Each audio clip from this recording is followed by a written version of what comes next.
Welcome back. It's Tuesday. It's the MX5 League Racing from the UK SimRacers, and as always, I am James Parfitt, and I'll be here to guide you through the action with my right-hand man this evening, Tom Dillon, who's going to come and join us tonight.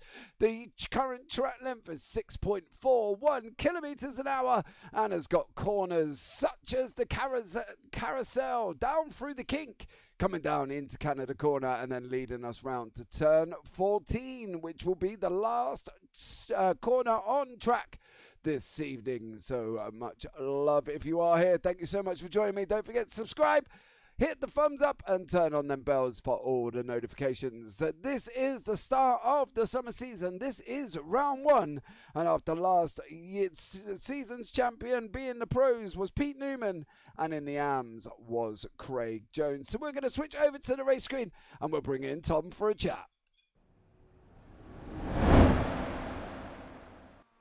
Good evening, Tom. How are you, young sir? I'm very excited for this race. Well, the four races we've got today. MX5s are always very close category when you're watching them, and of course, there's very little, if any, aero on these cars, which means that following is as easy as anything. And plus, every single person racing in this league will have had to have driven these MX5 cars, as they'll have been doing them through the iRacing Rookie Championships to get their I rating up, and of course their licenses and things like that. So it's going to be very hotly contested, as all the drivers are very used to the cars, and overall it should be a very exciting race. Yeah, it definitely is going to be that. And as always, it is the regular dose of the Tuesday evenings MX5s from Road America. Now, Tom is, we're coming into the last 4.5 minutes of practice, and this is renowned track for some close racing. Been round here yourself?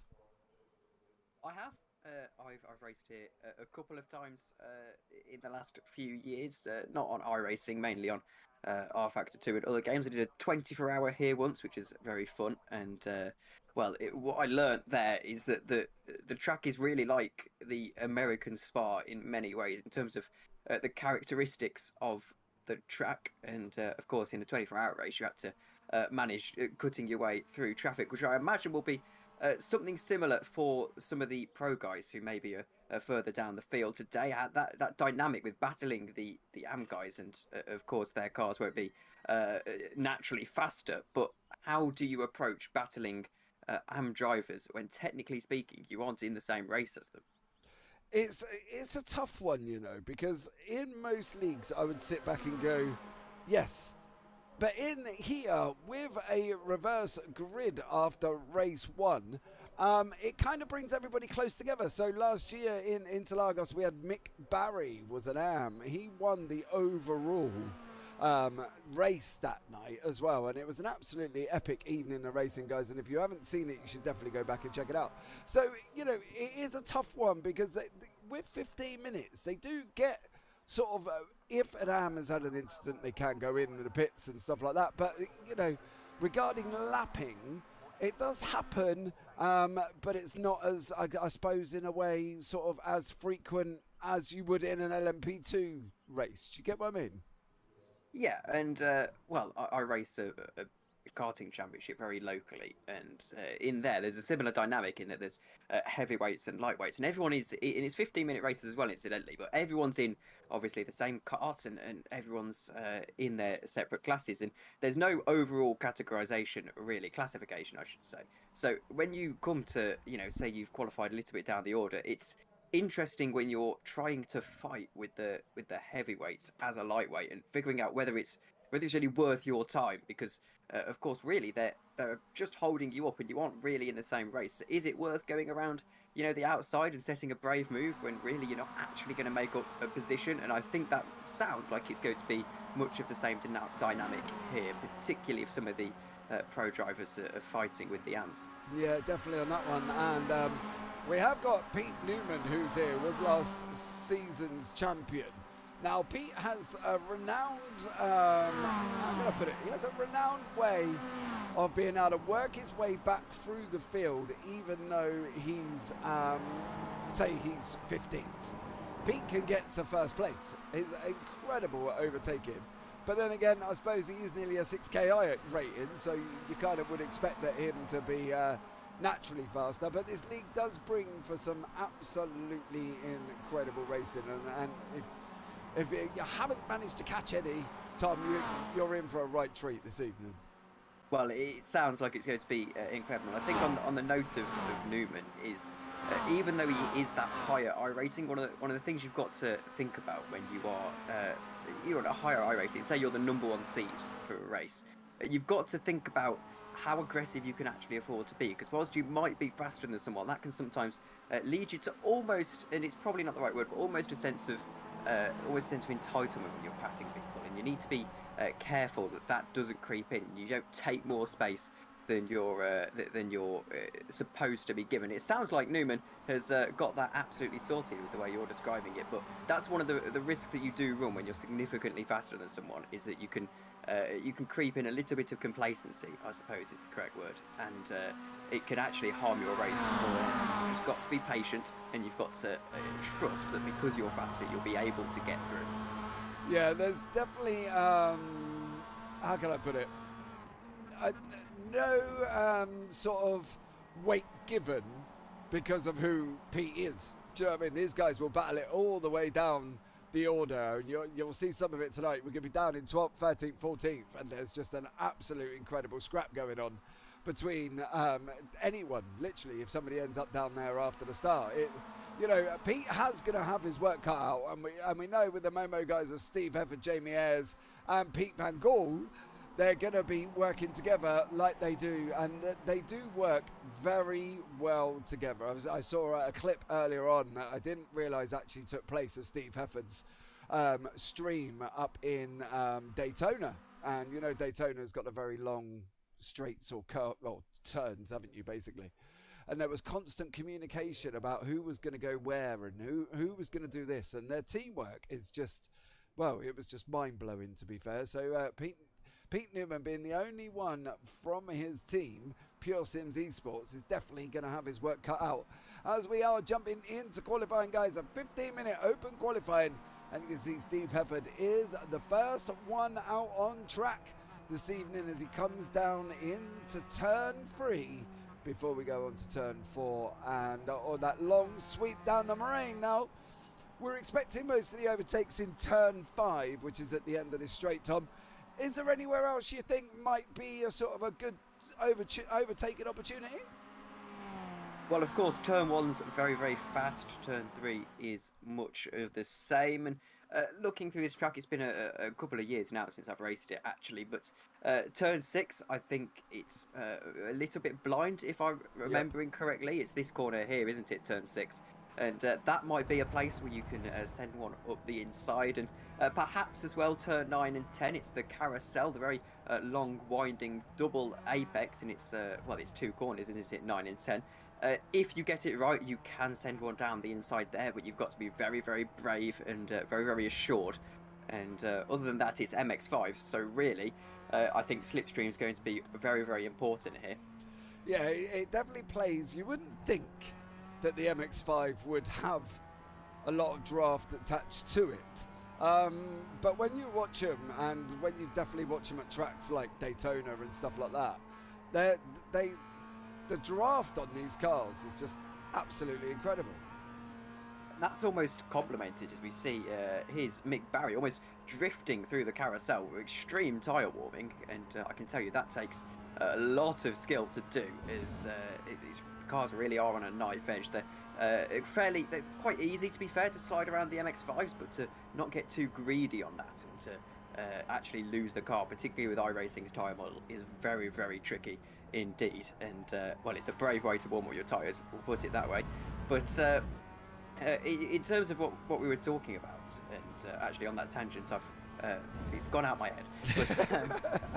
But the draft, wasn't it? Yeah, there we go. We were having a chat about the draft, weren't we? But yeah, the draft is complemented by the fact that there is no dirty air in these cars. So you can actually follow someone basically right on their bumper with the draft, and you can head through the corners and basically be closer to them than when you're on the straight, and it's quite incredible. So the draft is so key in overtaking someone because it can really act as like DRS essentially. It definitely can do, yeah, as we see the guys come round to start their flying laps. We've got Steve Hefford is currently the first man out on track.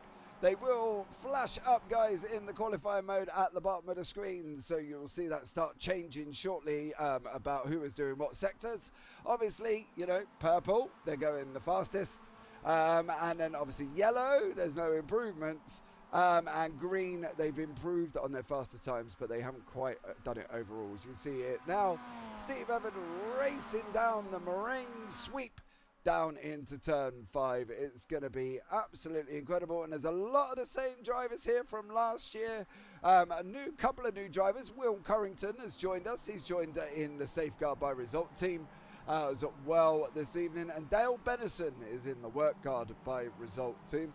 Those guys have joined us this season, and Carl Jacklit's back, bless him, as well. So Carl Jacklit has once again come back out after missing a few weeks at the end of last season as well. Good old Carl had a bit of an up and down season, so we'll leave that one alone. But there you go, qualifying 10 minutes.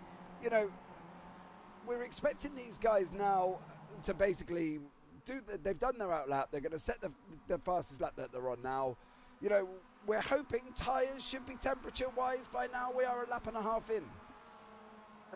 Yes, and I think really it's about getting into a bit of a rhythm with the MX5. So I'm not too sure you want to do just one lap and come straight back into the pits. Particularly in the rookie racing, you have to do a couple of laps to get the cars up to temperature. I'm sure these guys know the simulator a lot more than me, so they'll have their own ways of going about things. But I wonder if you want to just get in the rhythm a little bit rather than doing straight just one-off laps. And I also wonder if Hefford here really wants to be running up the top because of how effective we said the draft is going to be. And I wonder if we might see him after this lap as he maybe goes for a little bit of a cool, if he's going to try and get himself a little bit further down this order to nick a little bit of the slipstream. Now he's got his banker lap in. Oh, not very convincingly, as Hefford with a pretty mighty save there, and is now going to find himself under pressure from, I believe that's Hunt just behind him.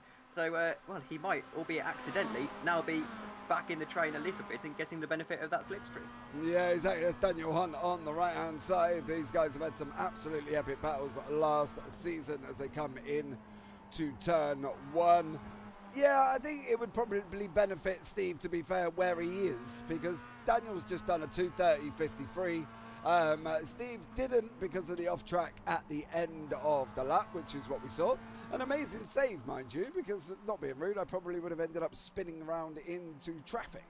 But then again, Steve's a lot more experienced than me at this, and a lot higher I-rating. We won't talk about that, as I had an absolutely horrendous day in iRacing today.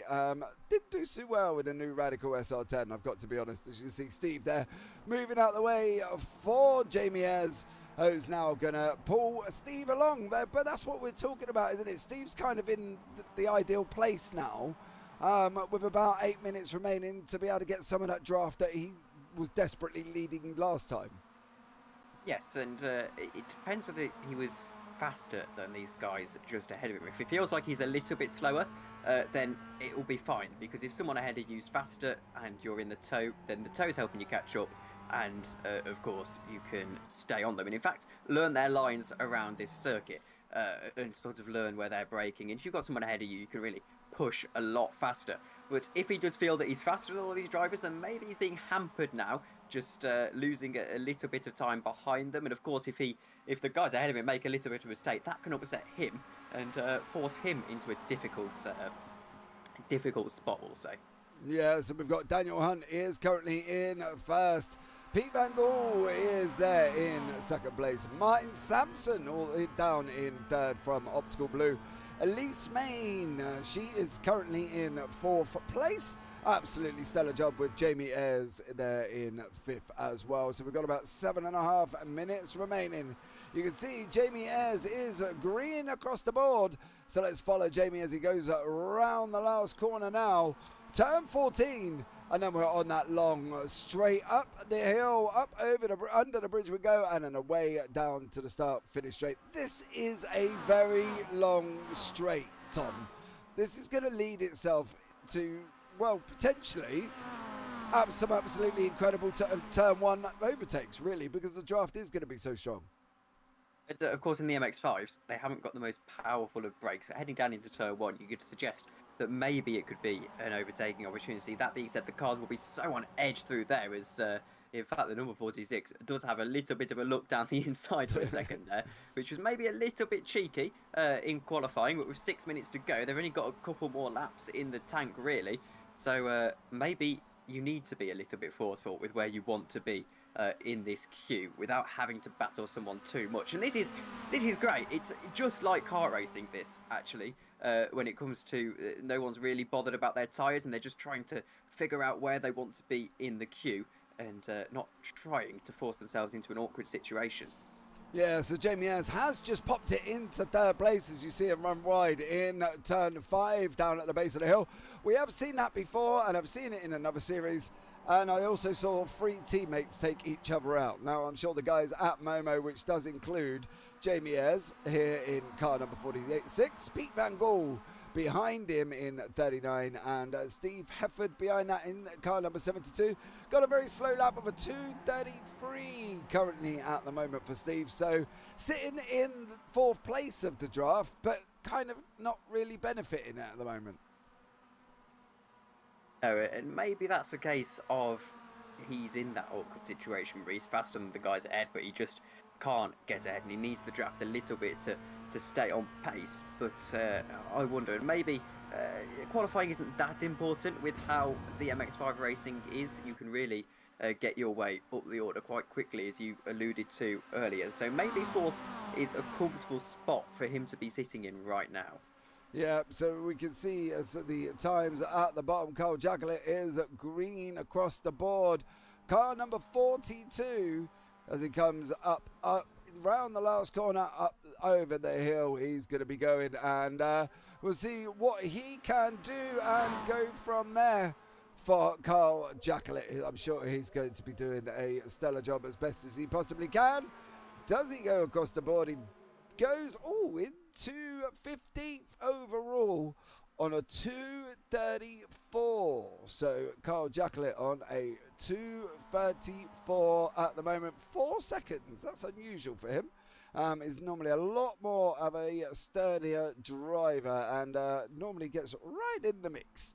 But maybe Steve Hefford there is having a bit of a bit of an issue. Not Steve, Carl Jacqueline having a bit of an issue here. But here's one of the new drivers this evening, Will Currington, car number 68. He is in safeguard by result. We will separate him from the red roll bars and the red wheels. So there's a lot of cars, Tom, that you might see that look like this. This is optical green. Then you got optical red and optical blue. Now them guys again are in the same team. Pulled in an amazing thing last season at Watkins Glen. They had Steve Hansford, who was fighting for the AM Championship, and he had 4 of his team in front of him, and they all moved over in the last corner and let him through to take the points. So there you go. Teamwork makes dream work, Tom. And I mean, you're not going to need to put your glasses on to see that car with the bright yellow roll bar, and certainly no excuse for crashing into it.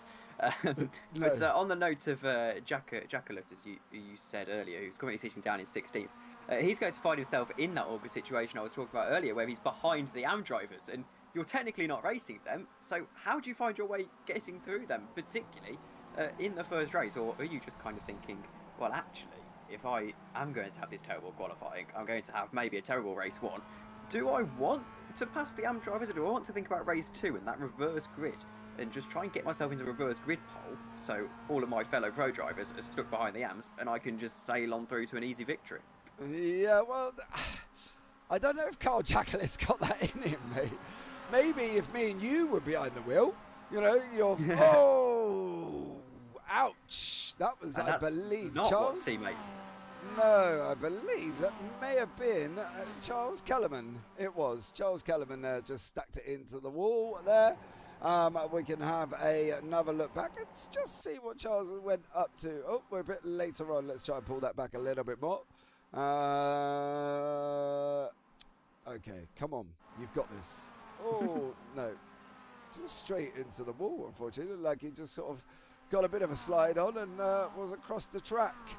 Unfortunately, still going both sides. So there was old Charles Kellerman looking like a bit of a pinball. I'm sure he'll want to try and avoid that. And I think, Dan, to be fair, we've been through this and with this league before.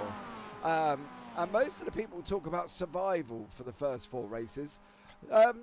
What we reckon, survival being the operative keyword here, because they have got 4 races this evening. They really want to kind of set their tone for their championship and get points on the board, don't they?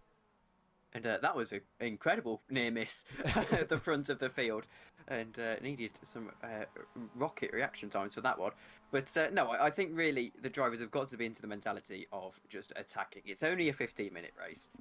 It's essentially a sprint race. There's no need to think about the long game here because, as you said, James, when you can cut your way through the field, particularly if you're someone like Newman, who, of course, is the champion, can cut his way through the field, you've just got to think, well, even if I make a mistake in this first race, I've got all these other races to get my way back up the order, and I can still get something from the night. So I think really they've just got to be thinking about full attack. Of course, take your time with moves, don't do anything stupid, but also don't drive too conservatively. There's definitely a fine line between the two.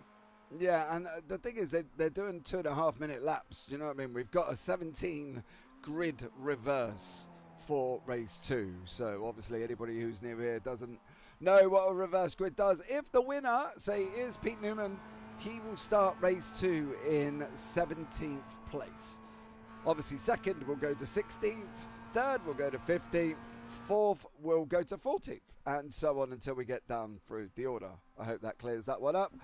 But I think they've got quite a long lap as well. You know, they've got nearly, 2.5-minute lap here. 15 minutes on a 2.5-minute lap. You know, they're only going to be doing, 7 laps maybe? So they're going to have to try and, I think they're going to have to try and go some and use the best of the tracks of what they can. But the qualifying results have come in, and let's give you a rundown of the grid for race 1. So we've got Daniel Hunt is on pole, Pete Van Gool in second, Jamie Ayres in third, Pete Newman fourth, Steve Hefford fifth, Will Currington in 6th, Martin Sampson 7th, Andy Maxwell 8th, Elise May 9th, Charles Kellerman in 10th, Darrell Wright in 11th, Craig Jones down in 12th. Roger Morton is another new one this evening, he is down in 13th, Mick Barry in 14th, Dale Bennison in 15th, Carl Jacklett in 16th, Craig Crawford 17th, Steve Hansford 18th, Andy Littler 19th, and Alan Toon in 20th place. So there you go. That rounds out the grid. We are waiting for a few cars to get on track before we get underway. But as soon as we do, we will bring you all the action. 15 minutes of what I can only perceive as pure close racing time. I think that's what we're expecting.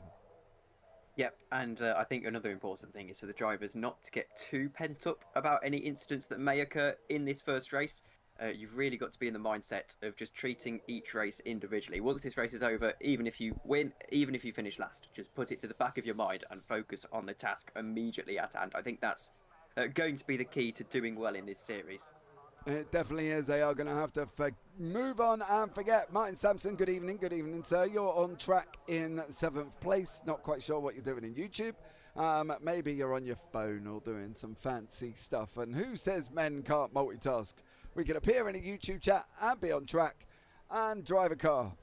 Seen that one before. Don't ask me how the guy was doing it, but in another series he literally was driving, streaming, chatting in the broadcast, and typing on a keyboard. So I don't know about you, Tom, but I can probably do one of them things at the same time. I was on my phone in a Nürburgring 6-hour race once on the back straight, and let's just say it didn't end well. But as we go to the lights, go ahead, James. Here we go, 4, 5 lights. And the summer season's underway. Daniel Hunt has not gone anywhere. Daniel Hunt, oh no! No, no, no, no, no. We saw this last year with Daniel Hunt. Has he had the same problem? And it is complete and utter chaos on the grid as Daniel Hunt did not get away. We saw this last season. He had some technical issues with his equipment and nothing worked. And it also happened to Steve Hefford, I believe, who literally just hit his pedal and didn't go anywhere. So poor Daniel Hunt is going to have a rethink. He's jumped straight into the pits. He's trying to get out of the way as best he can. But Tom, that was such a shame when equipment malfunctions on the start line. Yeah, and it's an even bigger shame for the person in third position who just had, so I couldn't catch who it was, but he had someone on the left-hand side, so he was really a sitting duck. He moved to avoid the stopped car and just wasn't able to do it because there was physically nothing, nowhere to go as he had someone on his left-hand side. So really, that is probably the most disastrous start that these drivers could have physically had at the start of this race. But if you're Van Gaal, you're going to be rather happy with it. Yeah, Pete Van Gaal is currently leading us away. You can see the gainers and losers on your left-hand side. Kyle Jackalett, we were talking about him there, Tom, and he's up 7 places already with Andy Littler. Sorry, on 8. But I tell you what we're doing, let's have another look at the start on board with the chopper and just see what actually went on. I believe just Daniel Hunt, he's at the front there in a pole position currently, and he's got his brakes on ready to go. Everybody pulls away and nothing happens. Steve Hefford, Jamie Ayres gets kind of attached. Steve Hefford gets involved with it. Here comes everyone else. Dale Benison straight into the back as well. And it was just complete chaos, but that's all it took, wasn't it? Daniel Hunt's one piece of equipment failure, and that's what the carnage perceived behind him. And I think it was Ayres who went straight into him, wasn't it? And he did have the room on the left-hand side to try and avoid Hunt, but I'm not too sure he kind of reacted in time, or maybe there was just something with the car that meant he couldn't get out of the way. But either way, it's not the kind of race start that you want to see, and I think all involved will be having to set their sights on race 2 now and just try and focus and get away better next time. But moving on, Van Gaal is moving to break the slipstream, and he's away in this race. He's checking out. He's almost in a different postcode to Hefford at this stage, and will be hoping that he can hold on to that race lead for the next 12 minutes and 10 seconds as everyone else is in a little bit of a slipstream train behind him. Yeah, we can see the recovering Jamie Ayres there. I'm not quite sure what happened from the camera angle. It looked like their cars just kind of got attached together, and that unfortunately brought them into each other. But along with that, there was Darrell Wright involved in that, Andy Maxwell, Roger Morton, Dale Bennington.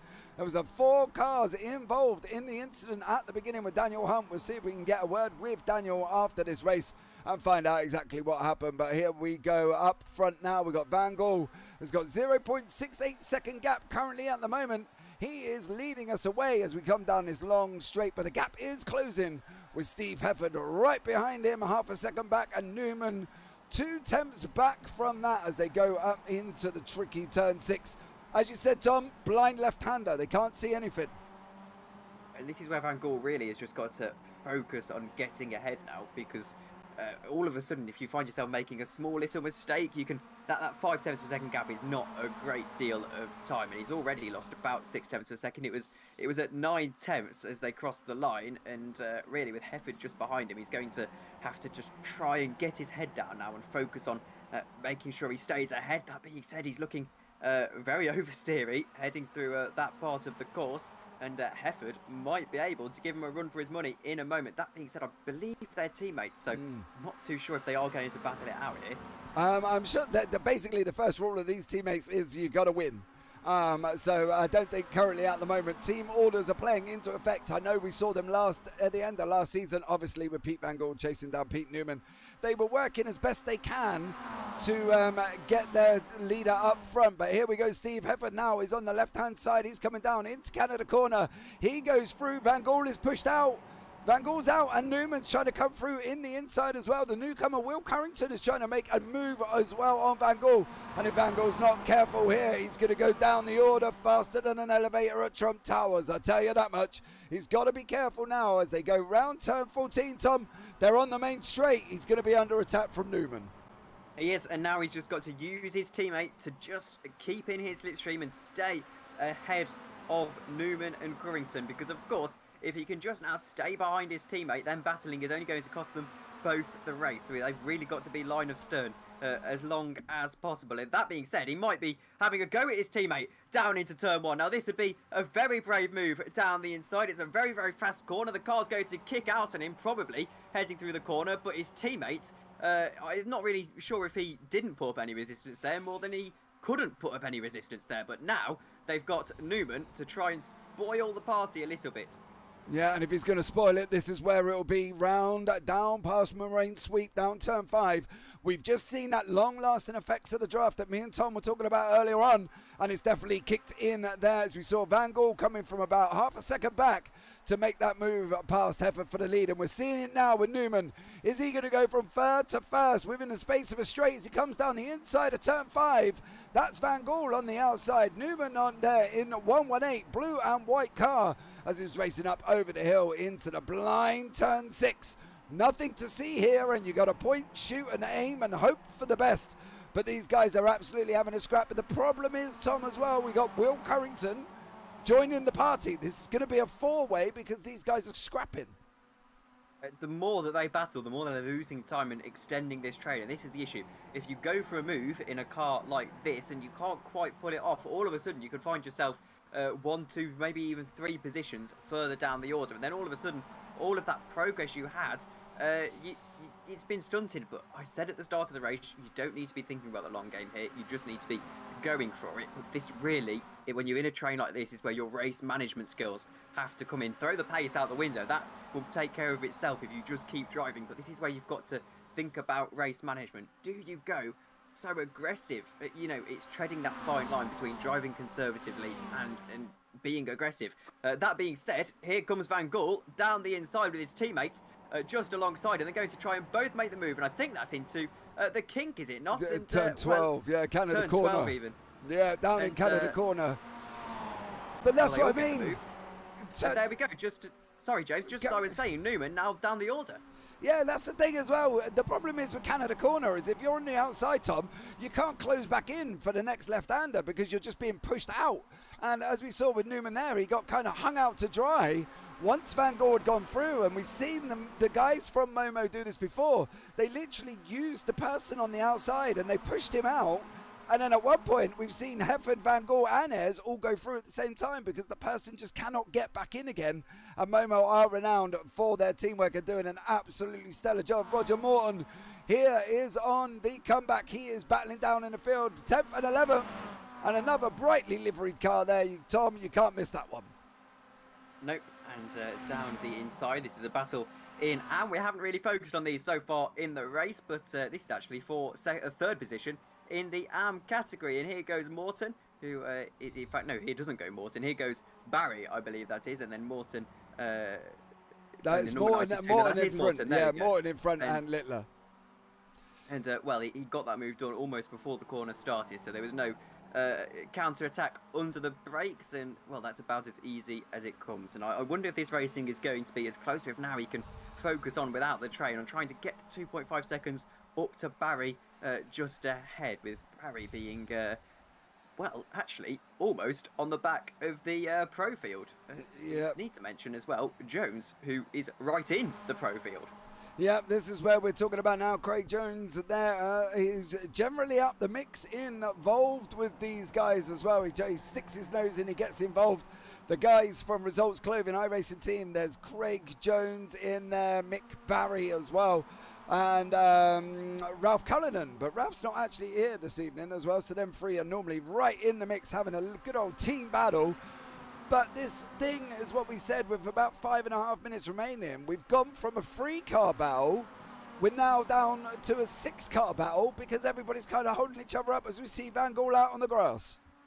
Yep, and, well, that's what you definitely don't want to do in this race. And it's such a fine margins like that. The little mistake that's now going to cost him absolutely dearly. And here's Jones now trying to go through in the AM category into 4th position, really trying to, well, set himself into a shot window, trying to get into the pro category, I imagine. But he eventually has to concede to 5th position. And not to be too critical of him, he's really doesn't need to here because he's leading the pro battle. Don't make contact and don't cost yourself the race. Okay, we'll get Craig Jones in and you can tell him that, Tom. Tell Craig is one of these racing drivers that will just go hell to leather and move up as best we can. I am surprised, actually, that he's in AMS this season. I thought he would have been after last season's performance up into pros, but they can stay in AMS for the whole season, and then if he wins the AM category, he gets a natural promotion anyway into pros. They do have the choice to move mid-season, but I suppose, Tom, you wouldn't want to. If you've won the spring season, you've won the summer season, you've only got the summer and winter season to go, so why would you kind of move out the way? Do you know what I mean? Yes, exactly. And I mean, Craig Jones clearly knows what he's doing here, but I think really, in the wider picture, you've got to think about risk and reward here. And this is the dynamic between the pros and the AMs that's really an interesting way to approach the race. So obviously, Craig Jones is just thinking, I'm just going to race for the absolute fun of it. And now he's trying to make a move into 4th position down the inside as Newman takes the lead of the race. And has Jones got through? No, he hasn't quite, but well, I suppose another good thing about here, he doesn't really have to worry about being swallowed up by the order behind him. Because he's got such a buffer to the rest of the AM category, he really can get out with the race management and just sort of focus on this little battle here and just having a bit of fun at this stage, as long as he doesn't spin it. And that's got to be the crucial thing. Yeah, we've got about 3 minutes remaining now as well. Dries, I believe that says, welcome into YouTube chat, much appreciated for joining us. We've seen Andy Littler has unfortunately been involved on an incident himself. Let's have another look at that and see what he's been up to as he's trying to come up the inside. Car number 57, the Steve Hansford. Oh, there's going to be contact, and unfortunately there goes Littler. That was turn 5. And Littler went straight on. That little bit of contact from Steve Hansford there sent him into the wall, and unfortunately for Andy Littler, let's put him all the way down in 13th place. Elise Main and Dale Bennison. Dale looks like he's been in the wars as well. Nothing has told me what he's been up to as of yet, but clearly he has been in the wars. I'm pretty sure the bumper should be on the front side of the car, Tom, and not hanging off like it is. Well, it's certainly an interesting aerodynamic strategy, we'll put it that way. But as we head on into this race, Bennison just trying to drag this car back to the pits. Yeah, I think he's probably even going to drag it back. Oh, that's Carrington. Carrington has gone wide down in turn 14, and he's plummeted down the order. That's put him down all the way at 6th place at the end of this battle now as we're entering the last lap, I believe, of this race. 2 minutes 2. We should see Barney, the flag bearer. If he's not already waving, he will be shortly. And there you go. We're coming in to the last lap of the race. Currently, Steve Hefford's leading. Not in an ideal position, Tom, being this late in the race, going down the Marine Sweep straight. I'm not too sure, because now he doesn't really have to think about the chasing pack, because he can just be brave and defensive as much as he physically can, because he's basically got this race in his hands. That being said, here comes Newman, who wanted to put the race into his hands, and now down the inside is going to hope that he can make a brave lunge onto the brakes. And is he going to be able to brake just a little bit later than the competition? And Newman's teammate actually is going to think about a move as well, and Hereford goes through into the lead, does he? And I'm not too sure. I think Hereford goes into the lead, and Newman not quite able to make a move into turn 6 now. Yeah, Hereford is out in front with his teammate Van Gaal in the white 39 Momo. There he is. Newman is in 2nd place. He's going to not have many opportunities as they're coming down into turn 8 now, but it is getting rather tight. You've got the carousel. He's got Kettlebottom and Canada Corner. I don't think he's going to be able to catch him. I think this is going to be Hereford's victory, but let's keep an eye here up the front. As you can see, the leader of the pros is Hereford. The leader of the AMs is Jones. Jones is currently sat in 5th place overall. He's up 7 places. So he was one that kind of benefited from that start, Tom. I think he made a move and made all of his places over that period of time. And, well, he's brave, still battling on this final lap, but it's clearly working for him, and we can't blame him for that. And maybe he's getting practice for when he inevitably gets promoted to AMs, to pros at some point, I should say. Here we go then, into Canada Corner. Is there going to be a move from Newman down the inside? He's going to think about it. It's going to be audacious, but Newman is going to get through, and surely now he's got the race win. Oh, I don't know. We're going to be coming round turn 13 down into 14. Hefford and Van Gaal are going to be looking now. Is Hefford going to try the cutback on Newman as he comes around? This is going to be a long run. Down to the line we go. And let's see who gets this victory here in the first heat of the MX5s. Pete Newman or Steve Hefford. They're going for it. They're going to be side by side coming across the line. Who's going to get this job done? Is it going to be... Oh, it's Hefford! Hefford Pip Newman. Oh, 0.033 of a second.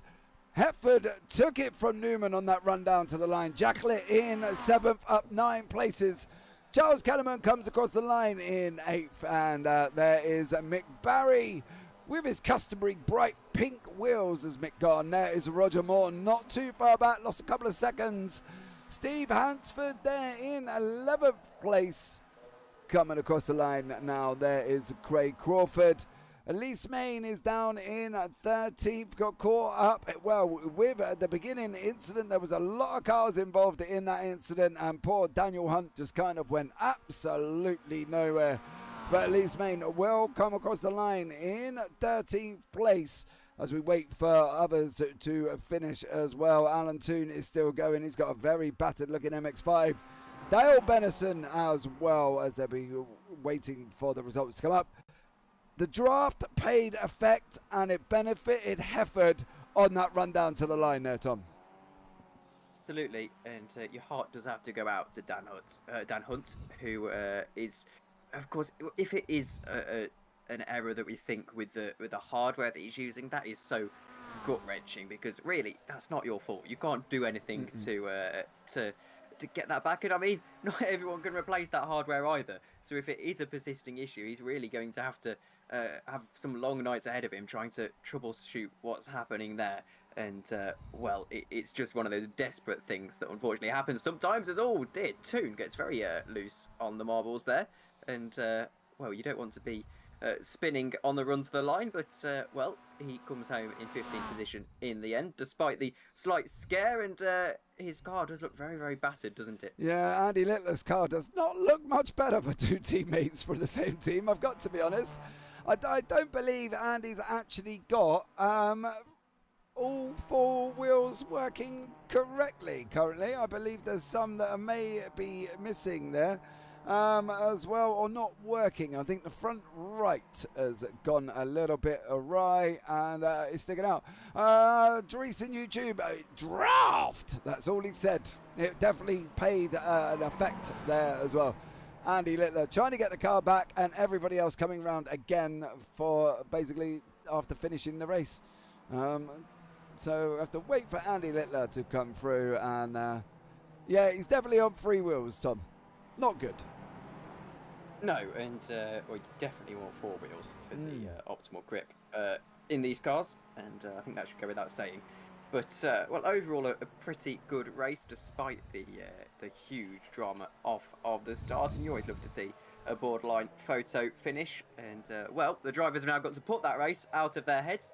No need to celebrate a victory, because you've got 3 more races to come now, and that's the challenge you've got to think about at hand. Yep, and we got the results up in now. You can see the results on the screen, and there as well. So Steve Hefford in first, Pete Newman second, Pete Van Gaal there in 3rd place, Martin Sampson in 4th, Craig Jones in 5th, Will Carrington in 6th, Carl Jacklett in 7th, Charles Kellerman in 8th, Mick Barry in 9th, Roger Morton down in 10th, Steve Hansford in 11th, Craig Jones in 12th, Elise Main 13th, Dale Bennison 14th, Alan Toon 15th, Andy Littler in 16th, Andy Maxwell 17th, Jamie Ayres in 18th, Darrell Wright down in 19th, and unfortunately Daniel Hunt is down the order. But we got Steve Hefford in the interview waiting room. Let's bring in Steve and see how his first race went after he took the victory.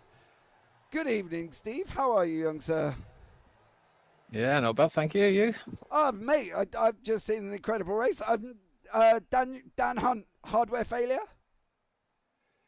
Couldn't get it in gear for some reason. I don't know if it was a shifter problem, but yeah, Jamie shouted in chat to say that he couldn't get off, and then he wasn't unable to miss him himself, and then I clipped Jamie. Thought I might have had damage, as used to be able to see all the damage now, but this last couple of builds, there's a damage that you can get where the bonnet just splits away from the wing a little tiny bit, and you can't actually see it, but it does cost you top end, you know. But yeah, I thought I had a bit of damage to start with, but then after a lap or two, sort of felt okay. So yeah, brilliant race, good way to start off the season. And a close run down to the line. Yeah. Yeah, the side draft is real. It's great. Yeah, it definitely paid a absolutely massive effect in that one. Do you know what I mean? You do need to nail it though. If you don't nail the exit, the draft isn't enough to get you past. You know, you've got to be on it, kind of thing. You've got to match the guy in front and then get the draft. No, you're trying to match Pete Newman. That's no easy feat, is it? Really? Yeah, he's good, Pete. He's just saying he feels a bit rusty. He's been driving an LMP car or something, and he feels a bit. It's like he's braking too hard a little bit. It does mess you up driving other cars, to be fair. Yeah, as I found out to my peril, coming from the new GT3 Mercedes into the new SR10 Radical. Yeah, it didn't go well. Depends on the car, really. We've been driving the F3 and in a league, and even though it's quicker, the brake markers are sort of similar because it stops quicker and stuff, you know, and the braking pressure is about the same. So that's the main thing. It's how hard you need to brake. It's muscle memory, isn't it? Yeah, exactly. As I say, two completely different cars for me, Steve, and it didn't go well. It didn't go well in the new Radical. I don't know if you've been in it, but it is. Yeah, it's a great car. Well, maybe for somebody of your skills, Steve. For me, it doesn't like me. It doesn't like me at all. It doesn't sound as good, I'll give it that. No, it definitely doesn't. And I don't like the fact that you've got to wait for the revs to drop before you change gear either. It's got this kind of whole don't blow up the engine safety on it, isn't it? And yeah, I dislike that. Yeah, it's my car. I'll blow it up if I want to. Well, exactly. I tried that and it didn't work. Unfortunately, I overshot the corner and hit the barrier. But there you go. Now, obviously, we're off to a flyer. Steve, race 1 done, dusted, out the way, got the victory. Race 2, what's the plan? 17 grid reverse. You're going to be down in 17th. Well, it's easy to pass. There's lots of draft to have had, so stay clean is the main thing, really. Don't get any damage. Damage here, it's just horrendous watching people just sail past you on the straights. So you've got to be damage free. That's the main thing. So cautious, but yeah, try and make as many places as possible. Just keep out of trouble. Yeah, there you go. Well, that's good advice, Steve. I hope you adhere to it, and we don't have any more issues on the start.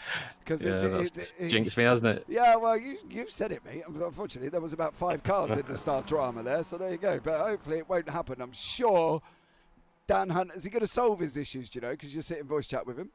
Yeah, I hope so. Yeah. I still don't know what went wrong, to be honest. He didn't chat while we were racing, but he'll have sorted it. I'm sure he'll sort it out. Right, Steve, thank you very much for joining us, and we'll catch you in race 2. Cheers, guys. Take it easy. All right, there you go, Tom. That says it all. The side draft is real, but you have to nail it out the last corner. And yes, you expect that much. And I have to say, I find it interesting, the point there of jumping between cars and it just kind of messing the driver's sort of muscle memory up. And I think that's more exaggerated if they're jumping from the F3 into something like an MX5. Because I imagine if you were to jump in from a GT4 or a GT3 car and then straight into the MX5, it wouldn't be that much of a difference because the cars are very much similar in that they're both, you know, sort of sports cars. They're tin tops, as it were. Whereas the F3 is very much a different beast. It's very downforce dependent, of course, with that, well, essentially baby Formula One aerodynamics. So it doesn't surprise me that it's tricky for them to adapt. And well, they're doing a very good job at it. That's for certain. But hoping that we don't see a repeat of what happened off the line in this next race. So we've actually only got one driver on the track, 2 drivers on the track, I believe. 2 or 3 at least, getting some final practice in this warm-up session. You'd think the drivers would use it as a break, as a chance to go to the toilet, but apparently not. They're going to see if they can improve their time. I suppose every little helps. Yeah, it definitely does. They do. They have this 10-minute break for people to go to the toilet. So, you know, they generally half the field. Literally, we've got 6 cars on track. Everybody else is out. Probably going to get a drink and settle it down. So Pete Van Gogh's joined us in chat. Hi, Pete. How are you? Hope you're wonderful. having a epic evening of racing. It got you kind of self up the front, so that was always good.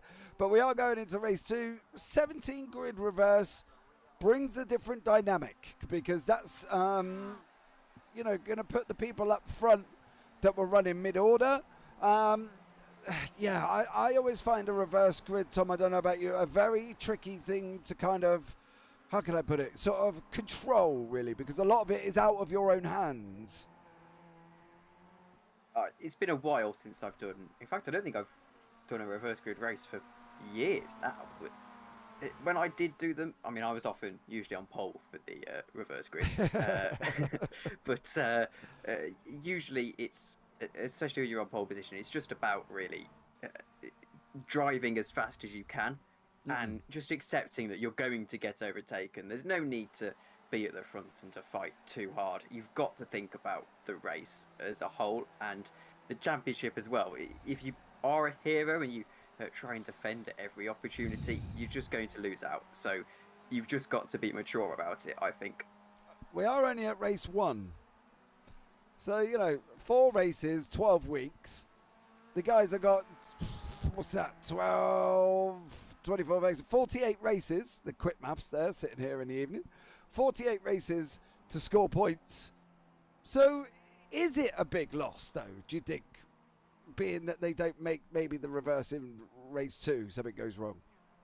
Well, I think really it's just a matter of probability. You've got people coming through the grid that are much, much faster than you, and that's got to be something you take into account, because if they're much, much faster than you, then battling them, they're going to get through, particularly on a track like Road America. Maybe if we were racing at Monaco or a track that's a lot harder to overtake on, then yeah, you'd say, okay, fight it, because the chance of them getting through is very little. But if you're fighting, they're going to get through, and all the people behind you are going to catch up as well. So you're just going to lose both of you time, and you've got to think about the race as a whole, particularly if you're an AM who's starting further up the grid because of this reverse grid, and you've got pros trying to sift their way through the field. Actually, battling with those pros is just going to help you lose out to the other people in your category, and there's no real point fighting that. Yeah. See, from a racing driver's point of view, they're going to want to try and defend as stoutly as possible, aren't they? Because the further up the grid they go, or the further up the order they go, the more points they get. So even if you're an AM up front, you're going to try and want to take maximum points, aren't you? You would have thought? Yes, but you've also got to think about it from a realistic perspective. Because if you're, even if you're the staunchest of racing drivers, I think even some of the hottest of hotheads in F1 would agree that you've got to look at it realistically. Think about Alonso at Qatar last year, not fighting Max Verstappen because he knows that it's absolutely no point in him fighting because he's just going to lose him time and he's going to get through anyway. So unless you're towards the end of the race, you're the last 3 laps and you think, actually, there's a chance I can go ahead and win this. In the early stages, at least the first 5-10 minutes, then you've just got to be realistic about it and not waste your own time, essentially, because it's very precious in a race like this. Yeah, it definitely is, and these guys, I'm sure, will do a stellar job as well. So we are coming in last. There you go. Warm-up has finished. The cars will start hopefully disappearing as Barney, the flag bearer, waves his hand frantically on the right there to indicate that the session is over. So we'll wait for the grid to be ready for race 1. Heat 2, sorry. And here is the grid for race 2. Now, Tom, why don't you speed read us through, because these guys do like to get on the grid quite quickly. So on pole position is Andy Maxwell. Alongside him is Andy Littler. Alan Toon is in 3rd position with Dale Benison in 4th. Elise Main starts 5th with Craig Crawford in 6th. Steve Hansford in 7th. With Roger Morton in 8th. Mick Barry is in 9th with Charles Kellyman in 10th. Cole Jacquelet is 11th with Will Currington alongside him in 12th. Craig Jones starts 13th with Martin Simpson in 14th, Pete Van Hol in 15th, Pete Newman 16th, Steve Hereford and James Ayres 18th. There you go, we're going to be underway. That was a quick speed read, Tom. As we said, they do like to get on the grid a bit quick. And as we see now, Andy Maxwell from the Optical Greens are leading us away. Barney there is waving frantically, telling us it is green, and away we go. We are green in race 2. No issues so far. No dramas for Daniel Hunt, who is unfortunately at the back of the field. He is up and running and underway. And currently he's out in, Andy Maxwell is out in front. Oh, Roger Morton's trying to make the move down the inside, but no dramas, Tom, at the end of it, come round turn 3. And, well, that was a squeaky clean start compared to the first one. No one having dramas on the grid. As you see Morton dive one down the inside. Of course, the AMs battling together. They want to make sure that they're as high up in AM as they physically can be. And, well, they haven't got the pros to add to the equation just yet, as Jacqueline is trying to make his way up the field. I can see further back, but Maxwell does still lead from main, and those two will be looking to just distance themselves from the AMs at this early stage in the race, so that when the pros do sift their way through the field, they have got a sizable advantage. Yeah, the pros, that is the furthest down at the order is Pete Newman, as we see him siphoning around the outside of Craig Crawford in turn 6. Newman, as we know, is a bit of an overtake master. He can get through the field and is currently up 7 places already from his grid slot of 16th. He's now up to 9th and is making moves there. Carl Jacqueline has also made moves trying to get around the outside of Dale Benison. Mick Barry there running wide. They're going to be looking at 3 wide. Here goes Newman again. He sent it up the inside of Jacqueline and has now got poor Dale Benison in front of him. Pete Newman making moves, and we're not even at the end of lap 1, Tom. Nope, and well, Pete Newman. Oh, he's out! Oh no! Oh no! There's a few. Oh no! Newman there as well. Did Hefford make it? He managed to survive, but Mick Barry and Pete Newman did not get so lucky there. And let's have another look at that. I believe Mick Barry touched the grass. He did. He touched the grass. Oh. And very inconsiderate of Newman to not even let me finish my sentence, to be able to curse him. And, well, that's a commentator's curse if I've ever seen one. But Pete Newman will be bitterly disappointed with that, because from what I could tell, that wasn't even any of his own doing. He was just caught up in someone else's accident, really. And, well, he'll be a little bit disappointed that all of that progress he'd already made has been hampered a little bit. But now he's just got to make all he can of this race and see if he can focus on the next one. Yeah, we got Elise Main currently out in front by 3.2 seconds over Roger Morton there in first of the AMs. But we got AMs in first, second, down to 4th. So Andy Littler, Dale Benison and Roger Morton all from the work guard by result there for Dale Benison and Andy Littler, and safeguard by result by Roger Morton.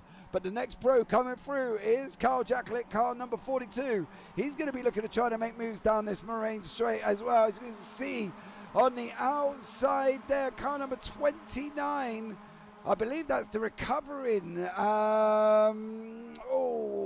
Quick, James, sift through the order. I can't work out who it was. Car number 29, Craig Jones. He's in there in the mix as well. Craig currently coming. He's now in 3rd place from the AMs. 11 minutes remaining. Oh, there was a big chunk of metal there, and I was caught it just in time. That was Alan Toon.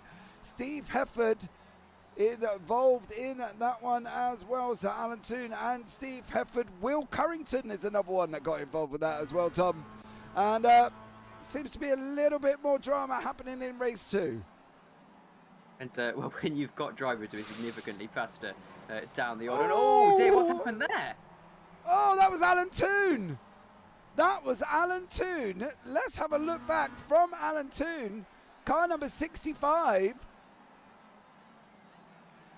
He kind of misses his braking point, and there's literally nowhere for Toon to go apart from into Currington and Hefford. And that's so easily done when you're blindsided like he was tucked up behind Martin Sampson there, Tom. He just missed his braking point. He just couldn't see where he was. It being that close.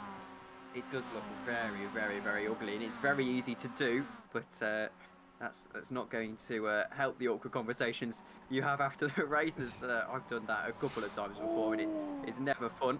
And there's another spin, and that's Dale Bennison. Yeah, there was two, I believe, involved in that as well. There was Martin Sampson. Oh, Dale Bennison and Martin Sampson both going round. What has happened? Was that at the aid of Jamie Ayres, though? That's what makes me want to think about that. Let's have a look on board, if we can, with Jamie Ayres on Jamie's cockpit, because I believe he may have had a little bit of a helping hand in the Bennison crash, being on board there, because he's not involved at this time. But I think there was a nudge here. Yes. Nudge from Jamie Ayres. And it's easy to miss your braking zone there, and that's exactly what he's done. It just knocked into the back of someone, and that's never a pretty thing to look at either. But Martin Sampson even, is going to under get attack. One launched down his inside, and that is Mick Barry. Yeah, Mick Barry there. David in YouTube. Wow. That's in. Who's in first? Who's in first is Elise Main. Yeah, she is in from the Optical Red. Currently leading us away, the Pro and the AMS. As you can see, Roger Morton is leading the AMS, but he is in second place. There he is.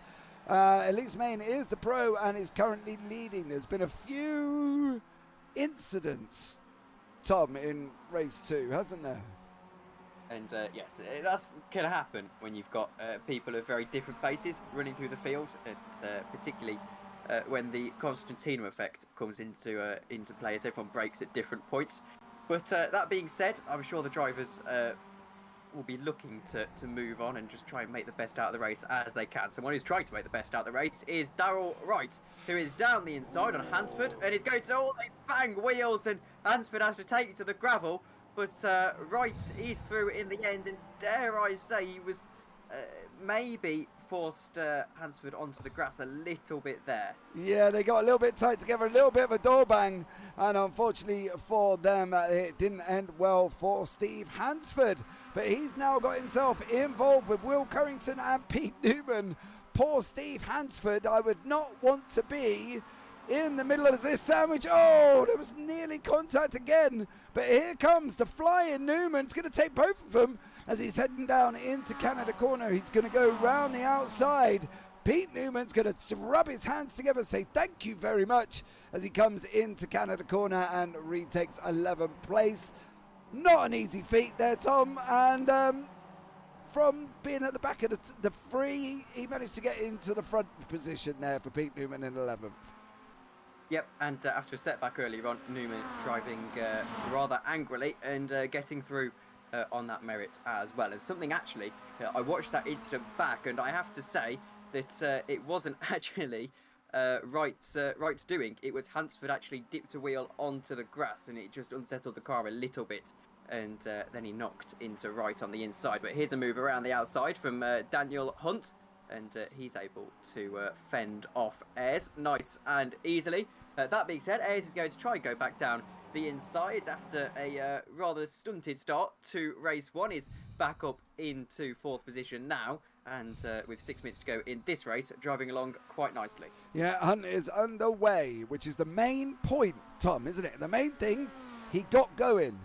So for Daniel Hunt, that's a success. If you've missed race 1, please have a look back. Daniel Hunt had a hardware failure on the grid. He couldn't get the car into gear. He's in the voice chat with the Momo guys. Jamie Ayres was shouting on voice chat that they couldn't get it. Daniel Hunt just could not get the car in gear. And unfortunately, I believe it probably was at least 5 cars involved in that pile-up where poor Daniel Hunt got stuck on the grid. Now, there's an interesting battle further down the order. Steve Hefford and Pete Newman. This could be really spicy here, because these guys are no slouches in these cars, Tom, and you know, they are battling for points down in the 10th and 11th. Yep, and Newman, of course, will be probably feeling a little bit hard done by from earlier on in that incident. There was really just poor luck on his side, and I imagine we'll be trying to fight this as much as he can. We're well into the last, or we're getting into the last 5 minutes I should say. So Newman, with little chance of getting that 5 seconds up to right ahead of him, is now going to have to defend this one as if it's the race win. You would think Hefford is going to have to try and get through as if it's the race win, because realistically, this is the most that either of these drivers are going to make out of this race, as now Hefford is going to go down the inside into what I believe is Canada corner in a moment, and can't quite find a way through. No, I thought he was going to send it there, Tom. I really did think he was going to absolute send it on the inside, but he has got, if we look at the bigger picture, he's going around 13 now, coming into 14th. He has got the long straight to make this move, hasn't he? He's got that buffer where he's still got the long straight to have a go at Pete Newman. Yep, and plenty of time as well. A couple of laps to get the move done. He's going to go for the move down into turn 1 now, though. You'd think he pulls alongside. He's got a great deal of extra straight line speed, and now it's going to have to be very, very brave from Newman to stick this one out around the outside. He's going to try, in fact, no, he's going to switch to the inside to try and nick the slipstream back, and in fact, turn a defence into attack, and, well, it's going to be in vain in the end as Hefford is through on the inside. Yeah, Hefford managed to take the position there and is running down into turn 3. But again, we're in the same thing. He's got the same issue that Newman had down the start-finish straight. He's got the long moraine sweep. There is a battle further up front. Daniel Hunt and Jamie Ayres now are battling it out for second place. Elise Main is still 3 seconds ahead with this lap and one more, I believe, remaining in this race. She's just got to keep it on track. Currently going around a second slower. So if we take into consideration they've now just bumped up to 2.6 seconds, it's going to be a tough ask for Elise Main. She's losing a second a lap, and we've only got 2 laps remaining, and she's only got a 2-second gap, Tom. What she can do is she can slightly slow down to. Not that it's going to make a difference, is it? In the time we've got remaining, she'd have to slow down about 30 seconds to get one less lap in. So that's not going to happen. This isn't a 24-hour race, so you don't have that kind of margin. But 2.5 seconds. Well, if you were to lose a 2.5 second margin in the last 2 laps of a race, you'd feel pretty annoyed with yourself, I think it's fair to say. So Elise Main definitely will feel the favourite to win this one still, and I imagine, well, with the battling behind her as well, should just want to put in a couple of good laps still, as Jones is falling right down the order. I think he's had a spin. Yeah, he's down there. He's just had a spin there. Craig Jones, unfortunately for him, he went off track. Let's have a quick look before we flick back now. Craig Jones here.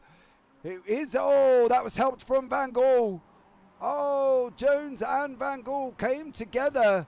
And unfortunately, Van Gaal there is somewhere in the tyres. There he is, all battered and bruised as Pete Van Gaal has jumped straight to the pits. So that was them two, Craig Jones and Pete Van Gaal, coming together. But Elise Main has got one more lap. Currently got just above 2 seconds. But Jamie Ayres is trying to make the move on Daniel Hunt. He's got the job done and he's in second place. Steve Hefford, though, still battling for Newman. But now this is the battle for 8th and 9th, with Van Gaal and Craig Jones being removed from the equation. Yep, and here we go then.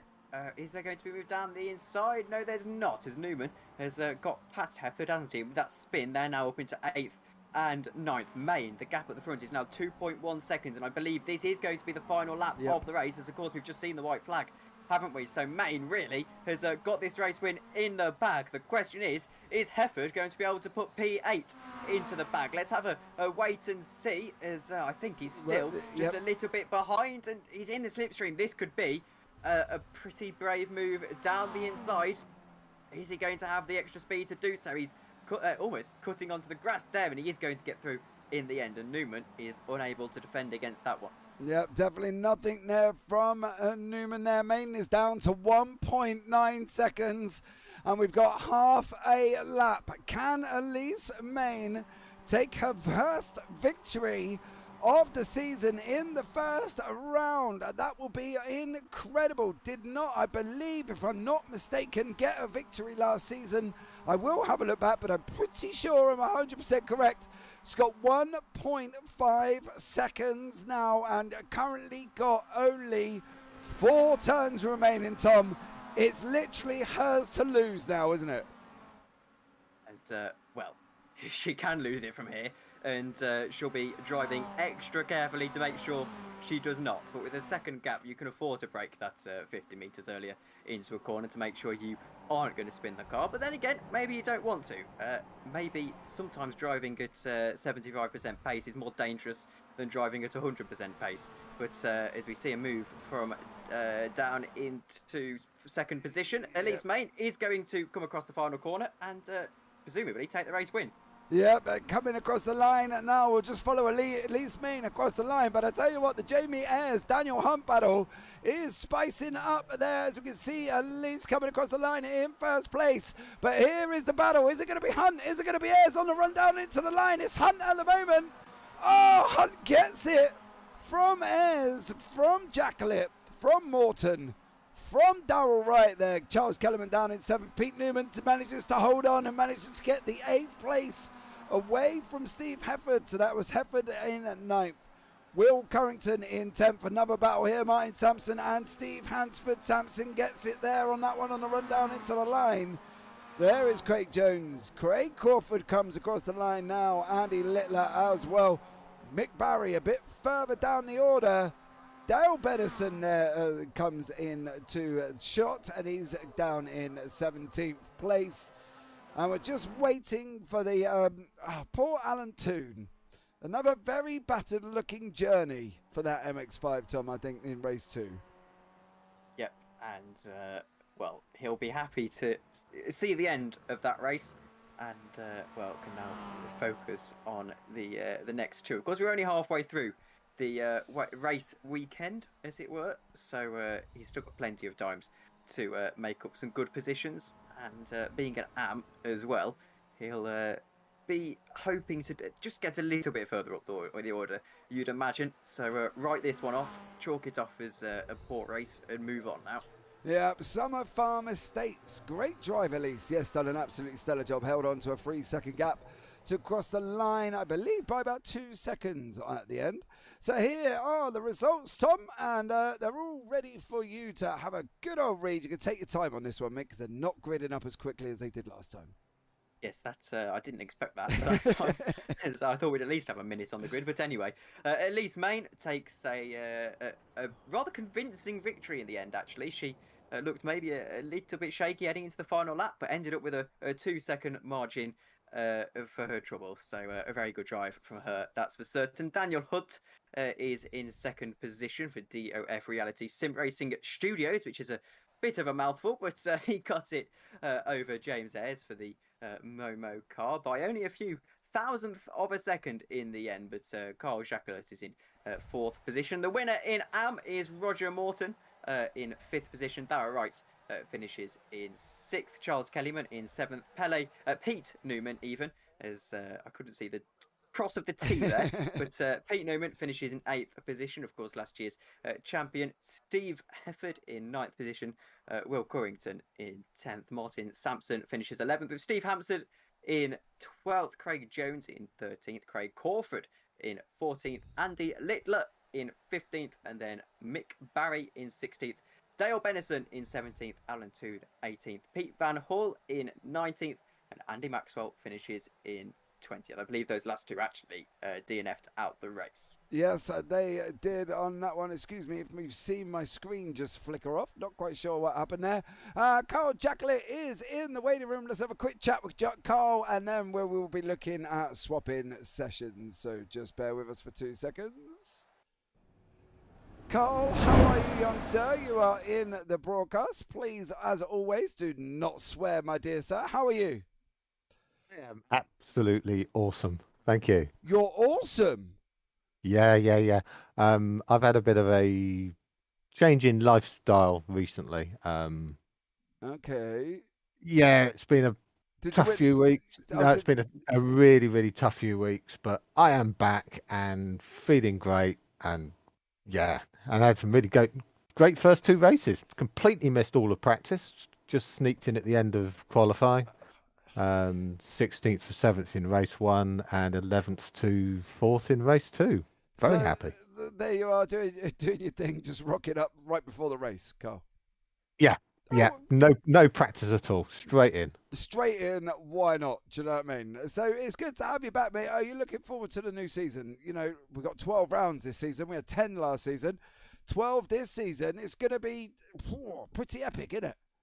It is, yeah. Really looking forward to it. It was a shame I couldn't finish last season, but I had to pack my rig away. I was actually homeless for a couple of weeks. But now I'm back and everything is brilliant, but much better than ever before. Good. That's all that matters. We get thrown these curveballs. It's how we come out the other side, Carl. And you have to come out with a positive attitude. Okay, think positive, and the world will give you positive spirits back. That's my philosophy. Absolutely. No, it was really tough. Really tough. I thought everything was coming into an end, but no, it is better than ever. Good. Yeah, really happy. Good. That's all that matters. We're going to race 3 now. Are we expecting a Carl Jacklett victory? Oh, that would be pushing it, but who knows? Miracles can happen. Exactly. Right there, Carl. We'll let you go. I'm going to go and grab a drink as well, where we got this brief break in proceedings. And thank you, guys. Catch you in race 3. Yeah, thank you very much. Right, guys, there you go. We are going to take a brief moment of break while we change over sessions. So I'll put you onto the BRB screen, play you some wonderful music, and we'll catch you on the other side.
Okay, guys, we are back. I'm sorry about the black screen. Not quite sure what happened there, unfortunately. Didn't want to bring up the screen graphic, and then after some mad fiddling in the background that I was doing, we managed to get the graphic back up on screen for you there. So sorry to leave you with a black screen. If you were a little bit confused, I do apologise for that one. We are in to race 3 now, with the victory being taken from Elise Main in race 2. Absolutely stellar job from her there as well, taking the first victory, which is absolutely amazing of the new season. Sets them up underway, ready to go for this season. Once you get your first victory, you are up and running and ready to go. I will be once again joined in from Tom. He's just ran off to get a drink, and then we will be back at it live, as we've got about 3 minutes of practice remaining. Don't forget, guys, as well, if you are here, say hi. So let me know that you're still here for race 3 and 4. We will need to change the session again at the end of race 3. iRacing, for some reason, does not like the configuration setup. So while you are here, hit the thumbs up, hit the subscribe, and turn on them bells for notifications, guys, as well, because you are not going to want to miss any of the action that takes place on the Tuesday evening as well. So we've got an absolutely epic season of racing lined up for you this season. And it all starts here in Road America before we go off then into the next race, which will be at Monza Junior. So that's on the junior circuit. At Monza, which is the right-hander just before the first chicane. Okay, then we go into Alton Park, the next one after that. Then we go into Matigi, Twin Ring Matigi, then into Summit Point on the 12th of July. Then we hit the new track of Fuji, and then Barcelona National after that, the Hungaro Ring, then Circuit Park Zolder, and there on the into the 9th of August. The 16th of August, we go to Suzuka West. Then on the 23rd, we go to Nürburgring.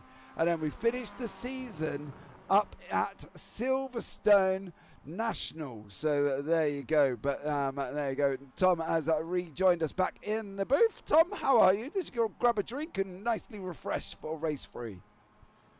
And raring to go now, and after the first 2 races, this should be very interesting indeed, as the reverse grids mean that the field continues to bunch up and change and get rather interesting, we'll put it that way. But it should be a very, very interesting race, and what will be more interesting is the fact that of course we'll get some proper championship standings after this one, and even though it's only a 12-round league, the fact that we've had 4 races means that usually, you know, they say in Premier League football, for example, after the first four games of the season, certainly not races in the Premier League, but after the first four events of the season, you start to really have an idea of who's going to be competing for the championship. And I suppose that might be quite similar here. It will be as well. We will show you the standings at the beginning of the next broadcast, guys, as well. So once we get all the information through, because they do have a point system, yeah, it's a point system and it works, and we will bring you up the standings at the end of this. We are coming into the last 20 seconds of practice before we will have the grid ready to go this time. Tom, are you ready to speed read the next grid? Because we got nearly caught short in the last one. I'll take a deep breath, but I'm ready as I'll ever be.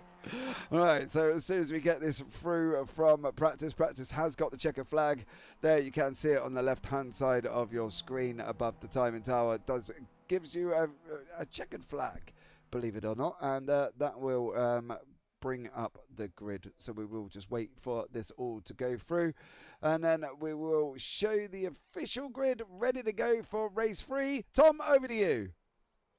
So, on pole position is Mick Barry with Charles Kellyman alongside him. Darrell Rice is in 3rd position with Will Currington in 4th position. Craig Jones starts 5th with Roger Morton in 6th. Carl Jacquelet is in 7th with Martin Simpson in 8th position. Pete Van Gogh is in 9th position with James Ayres in 10th. Pete Newman is in 11th with Elise Main in 12th. Steve Hefford is in 13th. Steve Hansford is in 14th. Craig Crawford 15th. Dale Bennison 16th. Andy Littler 17th. Alan Toon 18th, Andy Maxwell in 19th, and I don't believe we have a 20th, but no. I can breathe. They do like to get out on the grid in a fairly rapid rate to these guys. So there you go. That is your grid for race 3. And well done, Tom. Good deep ref there, mate. Well, congratulations. You made it all the way through. And just as you say that, Jamie Ayres is sitting waiting. So here we go. We've got race 3 is going to be underway for 5 lights. And Mick Barry leads us off now for race 3. Here currently at Road America, ready to go. So Barry out in front. There is a battle on the way back from Currington and Kellerman as well as they run down into turn 1 with Darrell Wright in the mix. Craig Jones as well and Roger Morton. So hopefully all of these guys will make it through. They all seem to be making it through at the moment. Roger Morton lost out a spot to Carl Jacklett there. Carl Jacklett, as he said, is back. He's back. He's raring to go. He's got everything in order, Tom, and they all got away fairly cleanly. And, well, listening to his story in the interview just then, it's such an incredible comeback to have made from those setbacks and doing well to boot as well as Kellyman and Currington both get through on Jones and Barry, and Kellyman into the lead of the race. However, that being said, Jones is trying to make a move into second position and perhaps into first position for his troubles as well as they head down now into the left-hander, and there's a huge squeeze on down the inside there, and in fact there's almost a spinner in the end as well, but Craig Jones holds on to second position and can now start to focus on, dare I say it, trying to make and am the overall leader of this race. Yep, there you go. That was Carl Jacklett, got squeezed on the inside. He was on a free wide, and that never works going down into turn 1 as well. As we see Martin Sampson on the right-hand side there. He's taking excursion on the grass, saving the ground crew a job. Craig Jones has been involved in an incident. He's been involved and he's off the track there as well. Craig Jones, Pete Newman is off. Oh, Martin Sampson, it's all gone off here as these guys have been involved in a full-bore incident. Let's have a look and start it off with Newman as he comes down now there up in front. You can see Jones runs slightly wide. Hefford and Newman. Hefford gets it under spinning, unfortunately. He's gone round. Sampson comes into it as well. And there's Jones there. And also as well, there's one of the work guide guys. Is that Darrell Wright? Darrell Wright was involved as well. And unfortunately for him, he got caught up in the Steve Hefford incident. Cold tyres may have had a massive part in that. I think Thomas, we see Mick Barry now trying to retake the lead again from Charles Kellerman, coming round 13 and down into the last corner on lap 1. We are going to have a 6-lap race. Cold tyres, Tom, do you reckon? Probably, yep. And maybe just a little bit unsighted as well, as there was, of course, the extended break between race 2 and race 3. So maybe just a little bit complacent, I suppose, after the first couple of races of the day, and easy to do, of course, with Kellyman now trying to make a move down into turn 1. It's almost like NASCAR with the 2 lanes opening up, and Barry's certainly going to try and have a go down into turn 1 to get his first position back, and bravely under the brakes, he gets it done. Yeah, Barryman there, Kellerman in second, Jacklett in third, Currington in fourth, Van Gaal fifth, Hefford in 6th place. Hefford up 6 places. The winner of race 2, Elise Main, she's down in 7th currently at the moment and is trying to catch up to these top 6. There is literally barely a second between the top 7, I believe, of the guys here as we go on board with Mick Barry as he comes down into turn 5. He's defending for his life on the left-hand side there. Kellerman goes around the outside and he gets the job done. This is going to be, I think, Tom, really the story of race 3 is going to be these guys 3 wide on the top of 6. Oh, is this going to work? It does. Kellerman is the big loser there, Tom. It's all the way down now in 5th place. Actually, unbelievable sight as, oh dear, there's someone getting very squirrely there. I think that might have been Hefford. And, well, he's very, very lucky in the fact that nothing too bad happened out of all of that. But that is an incredible sight to see. I think they got to 4 wide in the end there. And the track certainly isn't wide enough for 4 cars. And yet they still managed to keep it relatively clean. That was absolutely incredible. Yeah, as you can see here with Elise Main trying to get up to the back of Roger Morton. There in front with the purple roll bars from the Safeguard by Result team. There in this current in 7th place. Andy Maxwell is down in 8th from Optical Green as well. But our current leader is this man with the purple wheels, and it's Mick Barry as he heads down Canada Corner for lap 2. This is only a 6-lap race, guys. Don't worry about the time. It will, as I say, it is only 6 laps.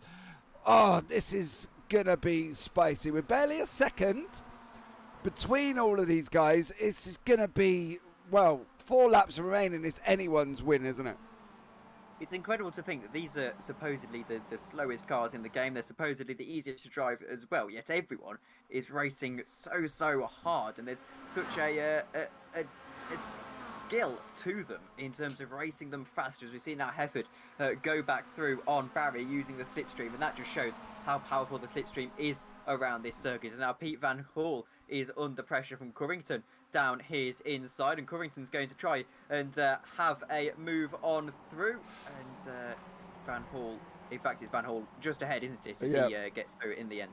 Yeah, Pete Van Gogh making that move past Will Currington. Roger Morton got a big squirrely there and has unfortunately sent him down behind Elise Main now. Main is up into 6th place, but here is Pete Newman.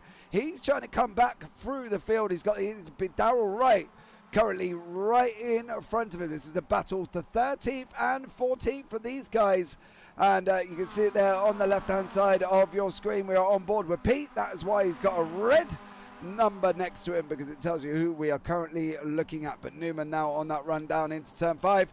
I believe he's going to get the job done over currently Darrell Wright, and he does. And next up for Pete Newman is Andy Littler, but Hansford is locked as well. He's trying to chase down Elise Main in front, with Dale Benison setting in up literally barely a second behind him. But these guys here still battling out for the lead, Tom. Yep, absolutely, as we see Steve Hefford currently in the lead and controlling this race nice and easily. And I think it's very impressive from... oh dear, there's someone off. Is that Van Hall, I think, who went into the grass for a second. And it was.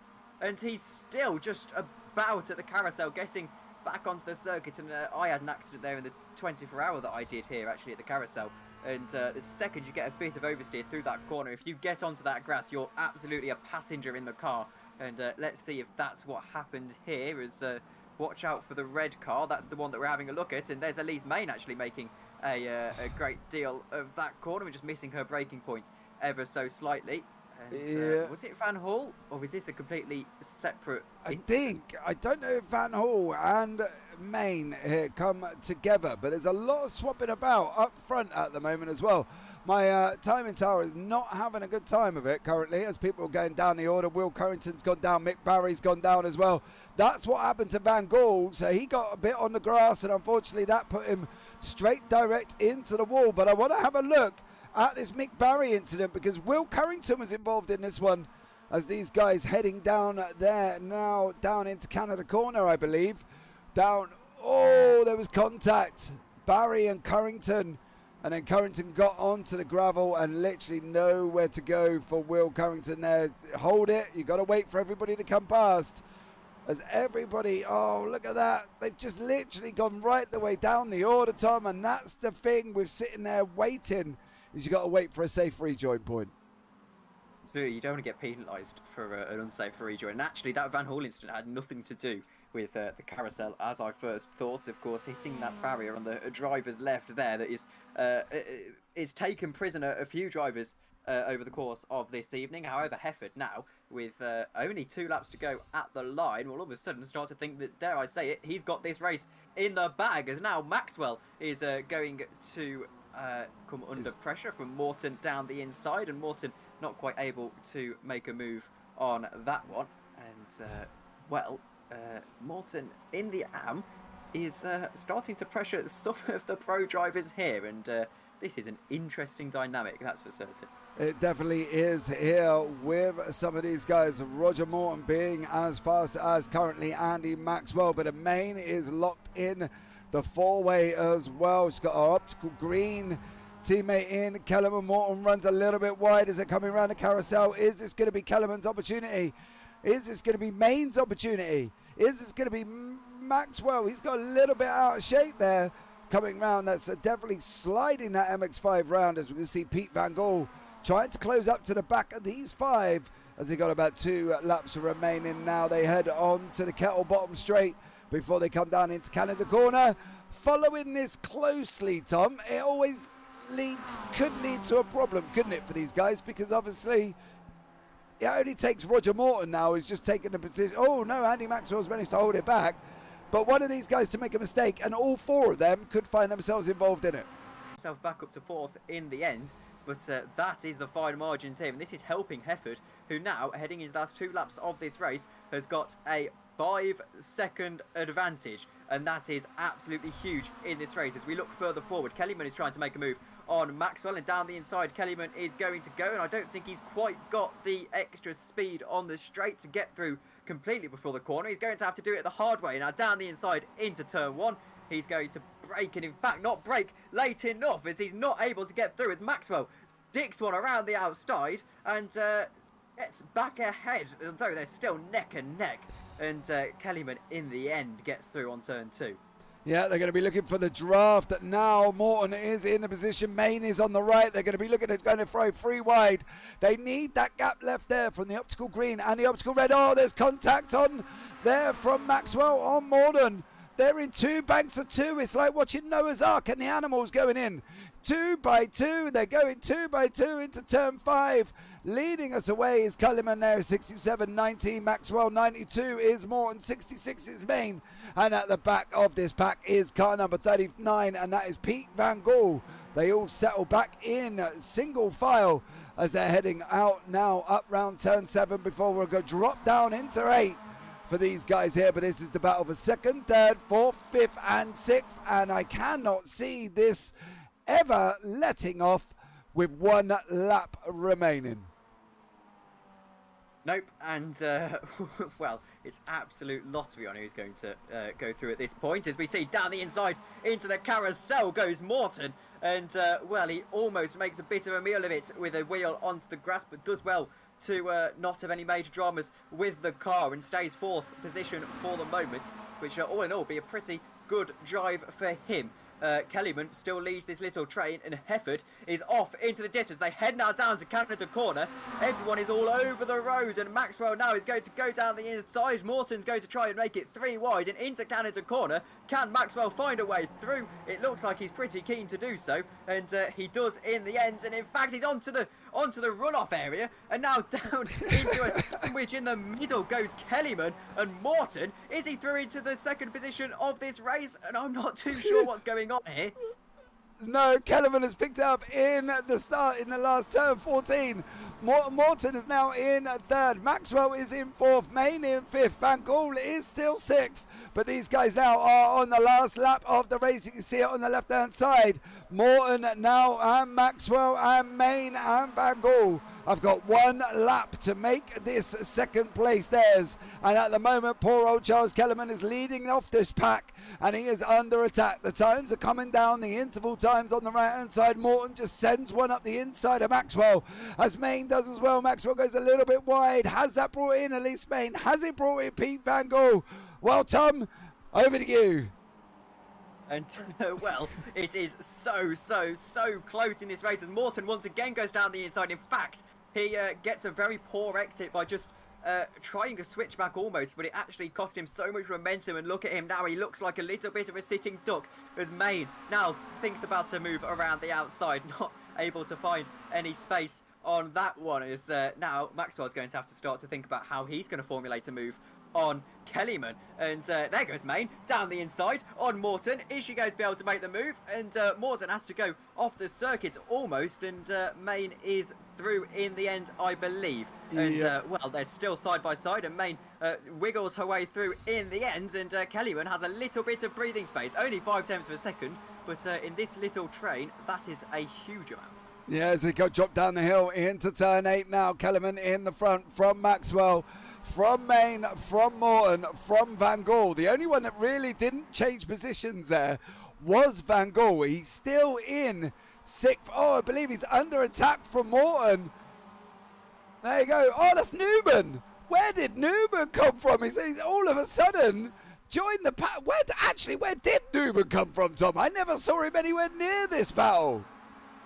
I cannot believe that. He's like Santa. You don't see him coming, and yet you still have presents under your tree on Christmas morning. That's an unbelievable drive through the field after being around at the start of the race. As Kellyman now is going to come under pressure, perhaps into Canada corner, and Maxwell certainly thought about the move. He's got wide. Oh, no, he's into the gravel! And is he able to keep hold of the car? And he is, and he's able to stay in second position as well as they wriggle on through. Main is going to get onto the podium almost certainly now, with Maxwell still down the inside as Hefford even comes through for the race win. And, well, it's still all to play for down the main straight. Yeah, here we go. They're on that rundown. We haven't seen Steve ever cross the line. Kellerman's going to hold second. Where is going to be Newman? Newman and Main on the rundown to the line. Who's going to get it? It's going to be Main. Main got it from Newman, from the toe from Andy Waxwell. Newman just could not get that toe all the way through. God, Tom, we've missed everybody crossing the line. It's gone absolutely mental. There is Darryl Wright. There's Craig Crawford. Here comes Mick Barry. Craig Jones finished as well. There you go. Alan Toon, Will Currington, Andy Littler, Carl Jacklett, and a lap down, Jamie Ayres. Wow. That's all I can say, Tom. It's just wow. That race was the absolute definition of the word bedlam. That was absolutely insane. It was, you couldn't tell who was going to get through. And look at the gaps. It was less than 1/10 of a second separating at second and fourth in the end, almost. 7/100ths from Newman to Main. And oh my word, that was incredible. It's almost taken away from the absolute Grand Slam victory of Steve Hefford for Momo. Yeah, Steve Hefford is your winner there. Charles Kellerman in second. Annie Maxwell third. Elise Main fourth. Pete Newman in fifth. Pete Van Gaal in sixth. Roger Morton there finished in seventh place. Dale Bennison in eighth. Steve Hansford in ninth. Martin Sampson in 10th. Darryl Wright in 11th. Craig Crawford in 12th. Mick Barry 13th. Craig Jones 14th. Alan Toon down in 15th place. Will Currington in 16th. Andy Littler in 17th. And Carl Jacklett in 18th. Whew. Right, as you can see me there, me and Tom are going to have a breath a minute while we look at changing over into the last race session. That will appear up hopefully very shortly, but I think you've got to admit, guys, that third race was absolutely incredible. And when you watch racing like that, Tom, it kind of brings a different dimension when people turn around and go, the MX5s are really easy to drive. No, just no, not when you're racing that closely. Well, they're definitely easy, accessible to drive, but difficult to be fast in, and that's an issue with a lot of cars that you find. They can seem easy to drive, they can arguably be easy to drive, but actually being fast is a different kettle of fish, and particularly around a circuit like Road America that has all a multitude of challenges, and racing them as well. I mean, racing any car like that is no mean feat. No, it definitely is not. And when you're racing that closely, to be fast, to swap positions like they have done and get the way for, the top six was literally nose to tail all the way through the last lap. And then all of a sudden, Pete Newman was there. And I didn't even see Pete Newman coming from through the field. I didn't even think he was anywhere close to that battle. And then he appears and crosses the line in fifth. It was just, as you say, I think you said it there. It was like Santa. Where did he come from? I just didn't even see him. And, well, it was unbelievable. I mean, it would be interesting to see the race from his on board, actually, just to see what actually happened at the end. Yeah, I think that would just be an unbelievable sight of just seeing him come through the field like he did do. And after his first race incident, at the beginning of the race, and then to charge through the field, finish fifth. But one of the things we didn't see, and I missed it during the race, was Andy Maxwell gained 16 positions to finish third. He started down in 19th and he gained 16 positions in a field like this. That is just incredible driving. And I just wonder how he had time to gain those 16 positions, because he would seem to be in that battle for the majority of that race. So he must have had an incredible first lap. Yeah, absolutely. But there was a few incidents, wasn't there, at the beginning? And obviously, you know, a few people were off. Kellerman had been off as well. Sampson, Wright, Jones were all involved in it. Newman and Sampson were involved in a collision as well. You know, he must have just been sort of almost sniping positions throughout that third race, because it's not every day that you can see somebody picking up 16 positions. But this is Andy Maxwell. He did it under the radar, as did Pete Newman getting up into fifth. It was just so chaotic. So much was going on. I didn't even notice Andy Maxwell had gotten 16 position gain. No, it was unbelievable the way he's able to sift through the field like that, and maybe he perhaps got a little bit lucky with not being caught up in any of those incidents. But still, it's absolutely incredible. I think as well a testament to Paul Newman's skill for him to be able to have that crash, and presumably the car was damaged from that as well, to get back up through the field and finish. Where did he finish in the end? I think it was fifth, wasn't it, for Paul Newman? Pete Newman, yeah. Pete. Sorry, Pete Newman. Paul Newman's an actor, isn't he? I was going to say, I must know a Paul Newman from somewhere. Yeah, I mean, but is a Paul Newman an actor? Is that Newman an actor? I'm going to have to Google that quickly as well. Oh, he is an actor. He is. Oh, that's interesting. Wasn't he in a film with Tom Cruise? I know we're completely digressing from racing about now, but, you know, at the end of the day, look, these things get brought up. We've got to have this discussion. Let's... The viewers will have to forgive me as I'm kind of learning all these drivers' names for the first time. So, I mean, I can barely remember the names of my teachers, let alone 20-odd drivers. But Pete Newman in the end. Yeah. And, Paul Newman is in fact an actor, and he died in 2008. So I obviously don't know him. No, clearly he's an American actor. On my time. Yeah, clearly. I'm just trying to find, actually. I'm sure. Isn't that The Colour of Money he did with Tom Cruise? Is it Colour of Money? Oh, I'm sorry. Yeah, he did. He did Tom Cruise, Colour of Money, with Paul Newman. They were hustlers at a pool table, if I'm not mistaken. If anybody can correct me on that, please let me know. But we are just joining it into the next race session, guys. We got 10%, and it's the longest 10% I'm sitting here staring at on the iRacing platform. And now, as we will hopefully see it appear up very shortly, which it does do, which is absolutely amazing for us as we go in to race 4. I'm going to switch back to the live screen, and I'll see you on the other side. Right, back we go again. So completely digressing away from racing for a bit to have a chat about Paul Newman, who died, unfortunately, and has been in a lot of films by the looks of it. He drove Le Mans. That's where I would have heard his name. He drove what? Paul Newman, the actor. No, I imagine there's a racing driver called Paul Newman. I might be wrong. But, okay. That might be if he's raced. Oh no, it is the same Paul Newman. No Really? idea where I've heard the name from then. Well, there you go. Did Paul Newman race Le Mans? As we have a Google. He did. I can tell you that much. He definitely did. But on Google, This goes on wow. Wikipedia page as well, apparently. So I don't know where I've heard the name from then. Oh, well, never mind. I'm sure Pete will forgive you for associating him with a famous actor who's done automotive racing. It's Maxwell. I mean, poor old Pete Newman. I've called him Pele Newman and Paul Newman all on the same night.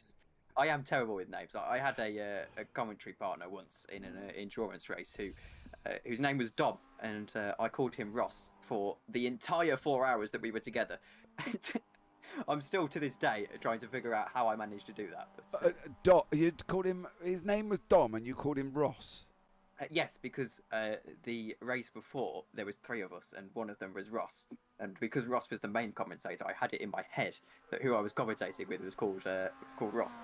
Oh, okay.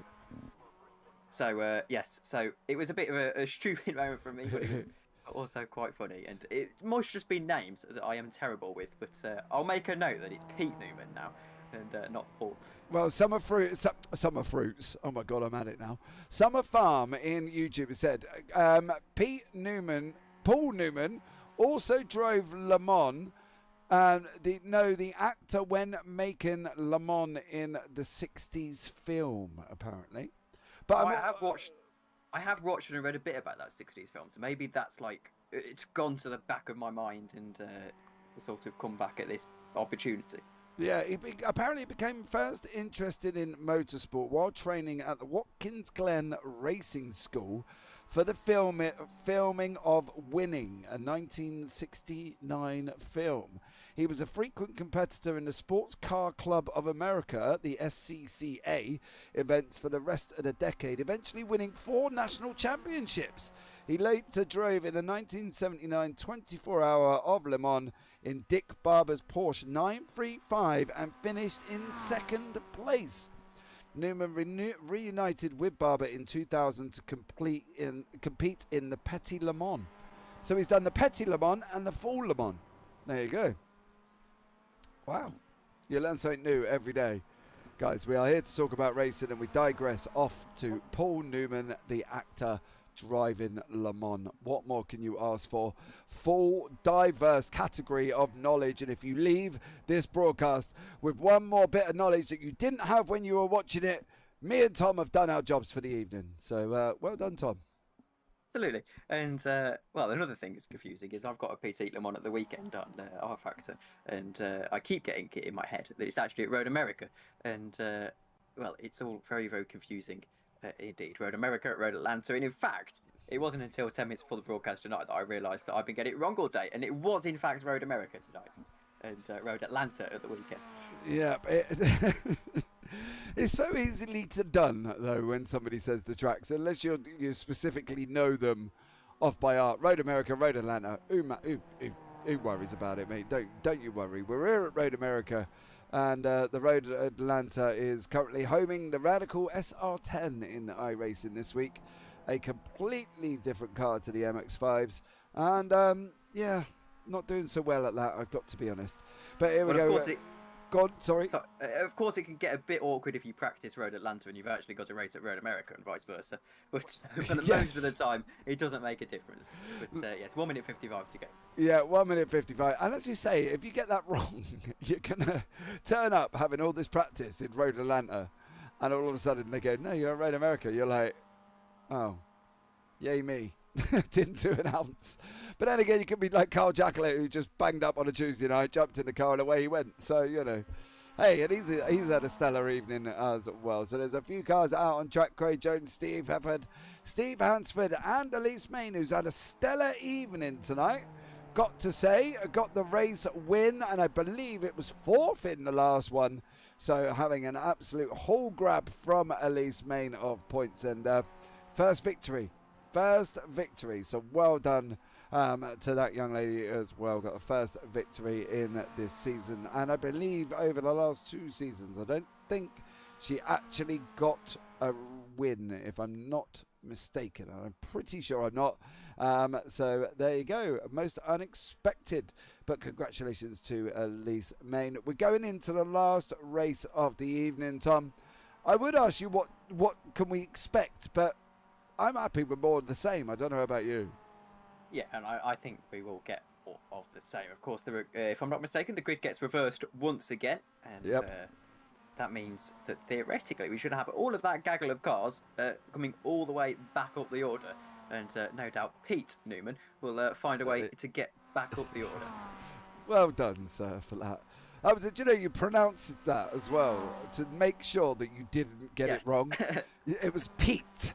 And there was a full T in Pete as well. So well done, Tom, for your pronunciation and getting Pete Newman's name right. Bless him. I'll recite it. And I'm going to sleep tonight, just so it's ingrained in the head. And like some of those brainwashing camps where they put their headphones on in the films. You can sit there with a broadcast on in your ears as you go to sleep. That'd be quite funny. Right. Tom, the grid is up, I believe. So here we go for race 4. Oh, we don't want to start from down there. Well, let's go up to first place.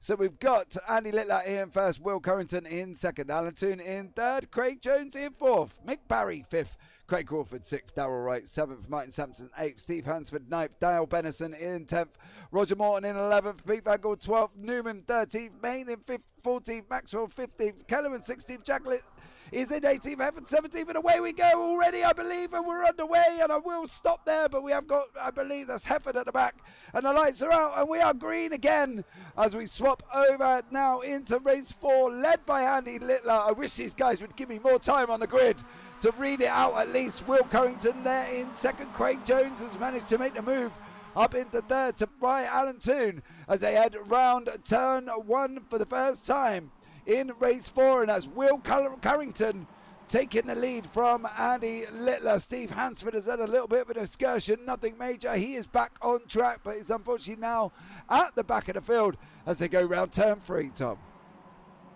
Currington still on the outside of Jones, and they're having a right arse cover. Jones is through, and in fact there's a spinner at the back. That is Barry, I believe, who's falling down the order, and further down the order Cole Jacquelet has got through a couple of positions, and it was Mick Barry in the end who made a huge error in his spun round and is now down into 16th position. There's a few more people involved in that, Morton Bennison, and well, I imagine that's bitterly disappointing with Jones now through on Currington. Yep, Jones now leads us off as we're coming up into turn 6. Craig Jones out on the outside, number 29, but Currington's back through again. That was Mick Barry's incident on that one. We'll have another look back when we can to see if we can find out exactly what happened to Mick Barry. As we can see here from the Roger Morton, he's gone round. There's Mick in front of us. Oh, that was the contact there, and Mick Barry, I believe, has already gone round. So Mick Barry there, unfortunately, has gone round and dropped down the order as we go live back up the field with Craig Jones and Will Currington still having their own little battle, Tom, but they're opening up a gap, 2.7 seconds to third place Pete Van Gaal. And well, if they can for the first couple of laps sort of you know, run in tandem for a little bit, then maybe they can pull a gap and have a little bit of a Titanic scrap towards the end of this race. But Jones now is trying to capitalise on a bit of a mistake made by Currington, and the man who feels like he can run away with this AM Championship if he can just put some good results together. He knows he definitely has the pace. He gets through into the overall lead of the race and looks to as well make it the first AM overall winner of the evening. Yep, there you go, and there is a battle with Jacquelet, Hefford, Ayres, Newman, Sampson, Toon and Kellerman are all very close together there. Alan Toon, I think, has just made the move on Kellerman, and now Kellerman's going to look at trying to chase him back down this long start-finish straight. Elise Main is up 3, but Jamie Ayres is up 14. 14, yes, you heard me correctly, 14 positions, and we've only just started lap 2. Well, only just starting lap 2 and all of that has happened already. It's Yes. Absolutely incredible. As there's a challenge further back, I believe that's Hefford and Jacquelet, and Hefford stays just ahead. He's got his teammate just ahead of him, and they'll be looking, oh, someone's all over the road there, as I think that was Toon, and well, he's lucky in a way to hold on to the car there, and he can just hopefully get his head back down and pretend that didn't happen. Yeah, Martin Sampson, it was getting a bit squirrely there. Out of turn 1 on the run down into 3. If you're wondering why there's no 2, it is literally where the red dot is that it signifies the first sector, and that is apparently a corner. Now, to me, that's not really a corner, but apparently if you're on a motorbike and you're on a MotoGP here or any other form of motorbikes, that turn 2 is a corner, but yeah, I wouldn't class it as a corner at all. But further down the field, Dale Bennison here is having a scrap. He's trying to get onto the back of Mick Barry. He was a lot closer there, unfortunately. The time and playing tricks on my old man's eyes as we go back up front with Craig Jones, Will Currington, Pete Van Gaal, as these guys head off around the carousel. Puck has joined us in YouTube chat. Evening, go Momo, go Pete. Well, Pete is in 4th place. Puck, you missed a great race 3, mate. You should go back and watch it. Race 3 was absolutely insane. And then all of a sudden we have Pete Newman. That's all I'm going to say. Puck, go and watch it back. It was absolutely incredible. But Craig Jones is trying to get that lead, hold on to the lead from Currington. as they come down into Canada corner for coming towards the end of lap 2 to start lap 3. And Carrington, contact with Carrington and Jones as they're going off there, but that's allowed Van Gogh and Newman through, and them guys up into second and third, Tom.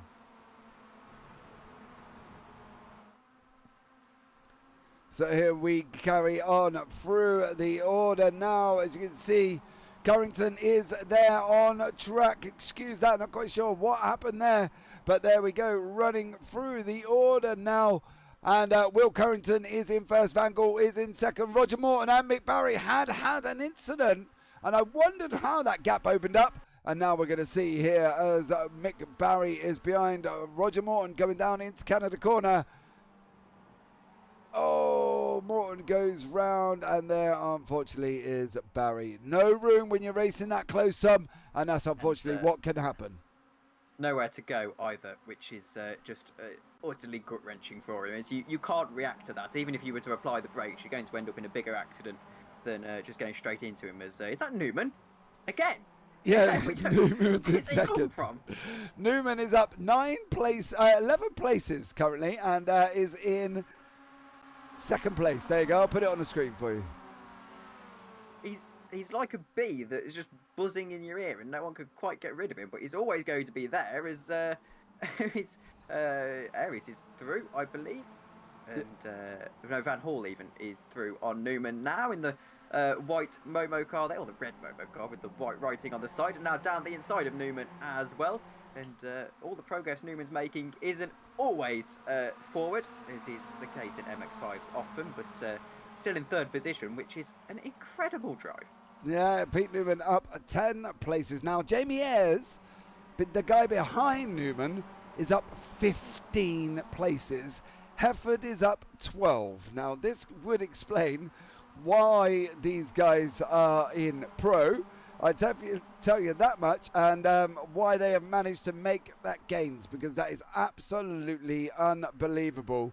With just 3 laps, and we've got 3 more to go, and at the moment we've got Van Gogh pressurising Carrington as they head down into Canada corner. And now, is that around the outside from Van Hall? Is he going to try and make the move into Canada corner? It'll be the inside by the time they get to the right-hander.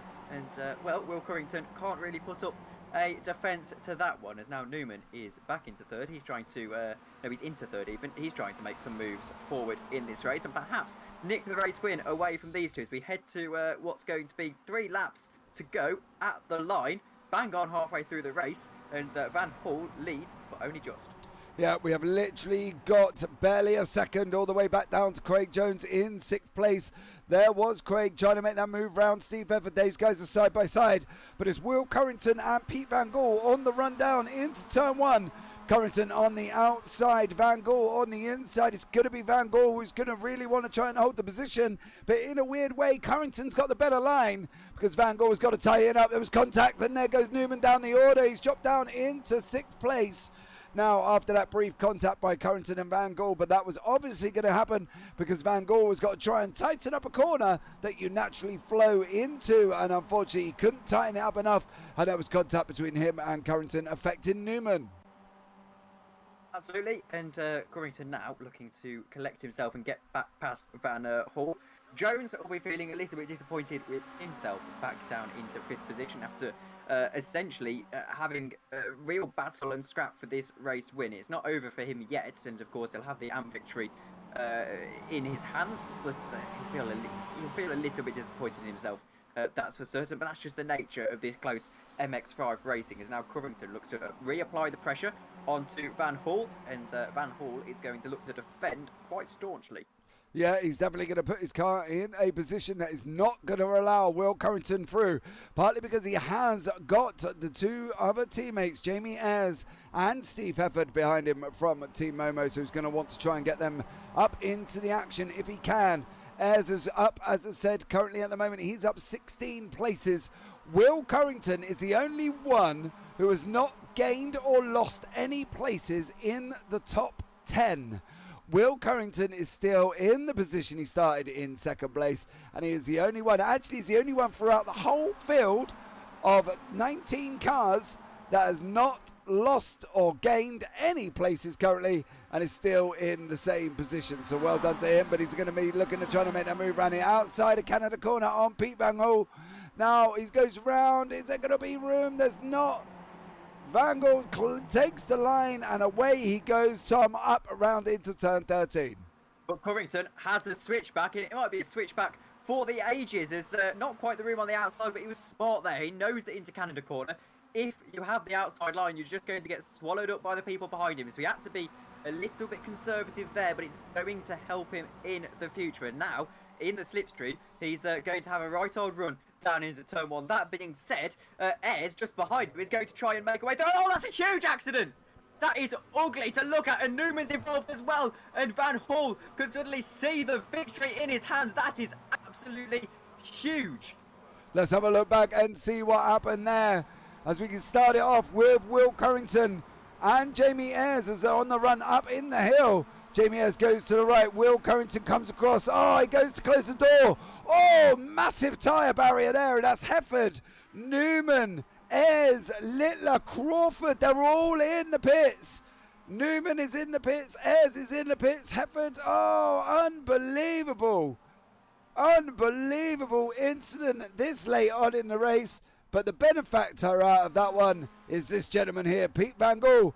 And now the AM leader is currently in second place in Craig Jones. So that's unbelievable for Craig, but that was massive. And you have to be absolutely thankful that this is a simulator, because if it weren't, then that's going to be a red flag. Couple of hours worth of barrier repairs, and dare I say it, hospital food. But look at the amount of people in the pits after that accident. That is absolutely huge, and it was so easy to do as well. You could almost see it happening from the other angle, and that was, well, a monumental crash as they headed to a lap and a half to go in this race. Van Hall, however, will be absolutely rubbing his hands together, as that has played into his advantage absolutely perfectly. We have lost, I will say now, 10 cars are on track, 9 are in the pits. 9 are in the pits. That is absolutely massive in this race here in race 4. 9 cars currently involved in an incident that started off with Will Corrington and ended with Andy Maxwell in the pits as well. Maxwell was already in the pits, Littler was already in the pits, so there's 7 cars, I believe, or maybe 6 that were involved in that incident, and that is absolutely huge.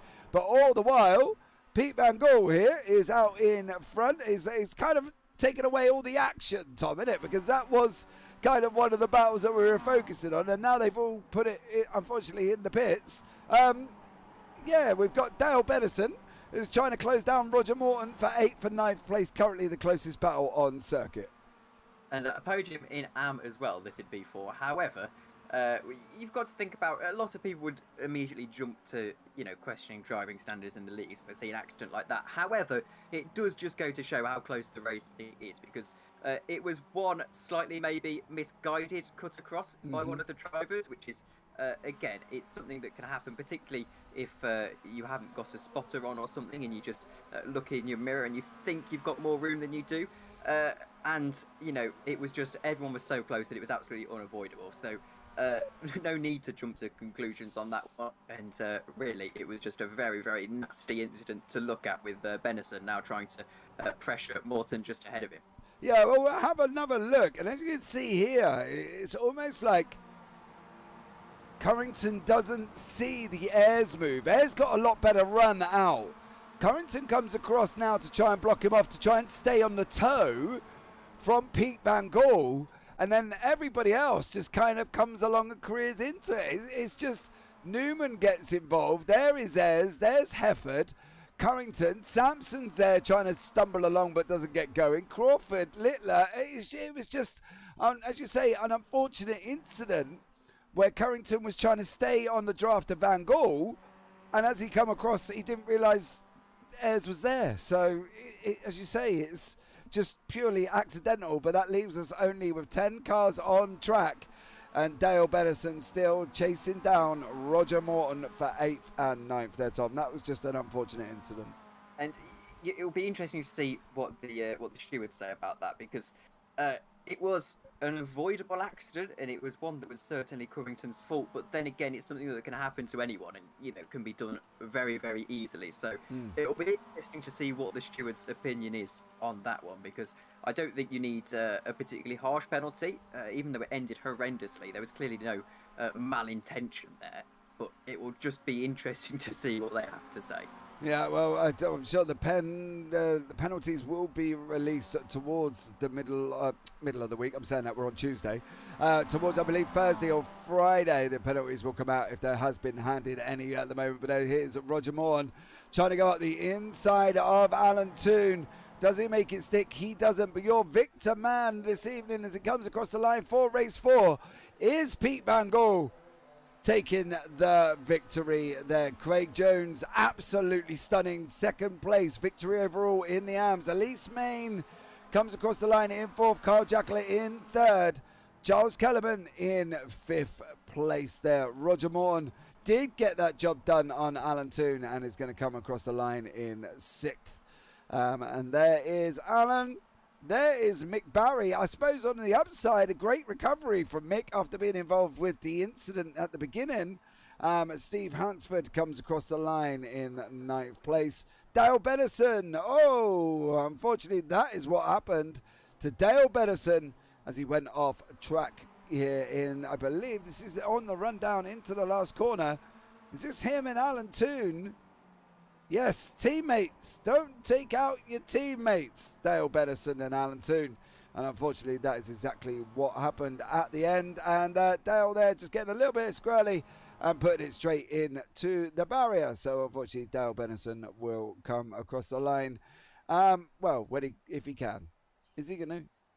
No, I think he's got some significant damage there, judging by his inability to get it back on circuit. And yeah, it looks like it's crabbing. I don't know about you, but to me that looks like the suspension's damaged, and yeah, well, horrendously for him. It looks like he might not be able to get this one back over the line. No, it doesn't look like he's got no turn to the right. Dale Benison just gives up and jumps into the pits. Will he get classified though, is the question. Yeah, he will do anyway, being this late on in the race, so he will get classified out of that one. But he's there you go. Poor Dale Benison didn't quite get the job done and finished, but he's still down in 10th place after the earlier incident that saw, well, pretty much half the field involved there. So Puck, only 4 pros left. Wow, yes, it was a very... So, how would you describe that, Tom? If somebody said to you, what happened in race 4, the incident? I'd be a bit harsh and say it was absolutely avoidable. And again, you can't hide from the fact that it was unfortunately Covington's mistake. But, you know, it's again something that's easy to do. And it's just a shame that there's a barrier there that caused the cars to spew onto the track so significantly. And you have to say, that highlights probably something with the circuit that needs to be changed in real life. Because if the cars are able to spew onto the circuit like that, and that were to happen in real life, you're looking at a very, very nasty incident. So we're very lucky that we don't have those kind of consequences here in a simulator. But if that barrier is indeed there and like that in real life, then well, maybe we found something that needs to be looked at. Yeah, definitely the results are on the screen. Summer Farm Estates, good result for Sir Alan Toon and the rest of the results team. Yeah, Alan coming across the line in 7th there, and the Mick Barry in the results clothing as well. Safeguard by results in 6th. So there you go, and Craig Jones in 2nd. But Pete Van Gogh takes the victory in race 4. Craig Jones in 2nd, Carl Jackler in 3rd, Elise Main in 4th, Charles Kellerman in 5th, Roger Morton in 6th, Alan Toon in 7th, Mick Barry in 8th, Mick Barry in 8th, Steve Hansford in 9th. Then we go down into Dale Bennis, who unfortunately classified as being a lap down, which is unfortunate for him. Had that incident on the final lap, couldn't get it across the line, had to jump to the pits, but automatically it resets him to the lap before. Martin Sampson in 11th, he's also a lap down. Jamie Ayres 2 laps, Will Currington, Steve Efford, Newman there, all 2 laps down. Andy Littler 4 laps, Craig Crawford, Andy Maxwell, Darrell Wright down 5 laps. Well, there you go. That is an absolutely unbelievable evening of racing. But we do have the victor from race 4 in chat, waiting patiently for an interview, as always as he does every Tuesday. Pete Van Gors comes in and sees me in the booth. Pete, how are you? Hey, James, I'm all right. How about yourself? Mate, I think I've just seen one massacre. Yeah, one of the most unbelievable crashes I've seen in this league. That was just unbelievable. Poor Will Currington went to follow you for the draft, didn't realise Jamie Ayres was beside him, or not even beside him really. I think Jamie was just past his bumper on his rear quarter. He's come across to pick your draft up. And well, after that, that was just a Currington, Newman, Hefford, Ayres, Martin Sampson massacre. It was just unbelievable. All I saw was just, I knew Jamie had overlap because we were on chat. So I moved right to give my team the draft. And then I see Will following me. And the next thing I see Mamira's cars flying. Yes, they definitely. Oh, man. Well, Will Currington literally torpedoed the right-hand barrier. He got stuck into it. Jamie Ayres then coming back across the track. Hefford Newman was all involved. Sampson went to go through and unfortunately tagged Steve Hefford. So unbelievable. But anyways, a good evening for you overall. Oh, yeah. I had one DNF when I think Craig and me came together. Race 2, but yeah, good night. Yeah, good night of racing. Looking forward to the next one, Monza Junior. Oh, Monza Junior is epic. It's a great track. It's a small track. Yes, it definitely is a small track. So there won't be loads of drafts. You got a nice blind right-hander on it, so that's good. And every time we've been there, it's been amazing racing, so I'm looking forward to Monza Junior. Well, this is going to be my first visit with you guys, so you better play nice, all right? Because, you know, after the fact that we've just seen an accident on the straight, I'm hoping this will be a lot better. It's one of them. You know, it's the first racing evening of the night, and people need to get the hang of the car again. Well, we are 4 races in, Pete. Yeah, I know. I'm just trying to make a good story here. Yeah, mate, no, we're 4 races in by now. These guys have done enough racing. That was just, as I said, I think, to be fair, me and Tom both discussed it, and we literally just said, I think it was just an unfortunate incident. I don't know if Will knew how up beside he was for Jamie before it all kicked off. But look, dude, you come across the line in the victory spot for race 4, which is absolutely stunning for you. Be interesting to see the race results and the penalties to see what was going to be happening and dished out for that one, if any at all. But we look forward to Monza Junior next week. Pete, good to see you there loud and proud, aren't we? Oh, yeah, I'll be there, and I'll be joining you in the booth next week again. I'm sure you will be. Pete, you take care. Congratulations on your victory. Cheers, James, and Thomas, of course. Take care, mate. Thank you very much. Right, Tom, we are going to be joined by Craig Jones. Take it away with Craig. Craig, welcome to the broadcast. Summary of your 4 races, because of course it's been a very long evening, perhaps marred a little bit by that crash in the final race. But your evening? Yeah, I think after race 4, I'm going to go out and buy a lottery ticket. The on-board view from me was just insane. I don't know how I made it through the carnage, but I did. So happy days to my advantage. That's really good. Yeah, the rest of the night, race 1 was pretty good. And then a few incidents in 2 and 3, which were a bit frustrating. One of them was my own. A couple was just getting caught up in sort of other incidents, which hindered me quite somewhat. But yeah, really good night racing. Good to see some new faces as well coming back to the league.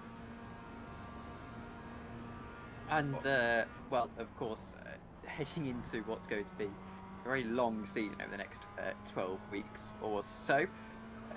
you've got to actually. We've got some. I can see we've got some footage of the onboards and things on the stream.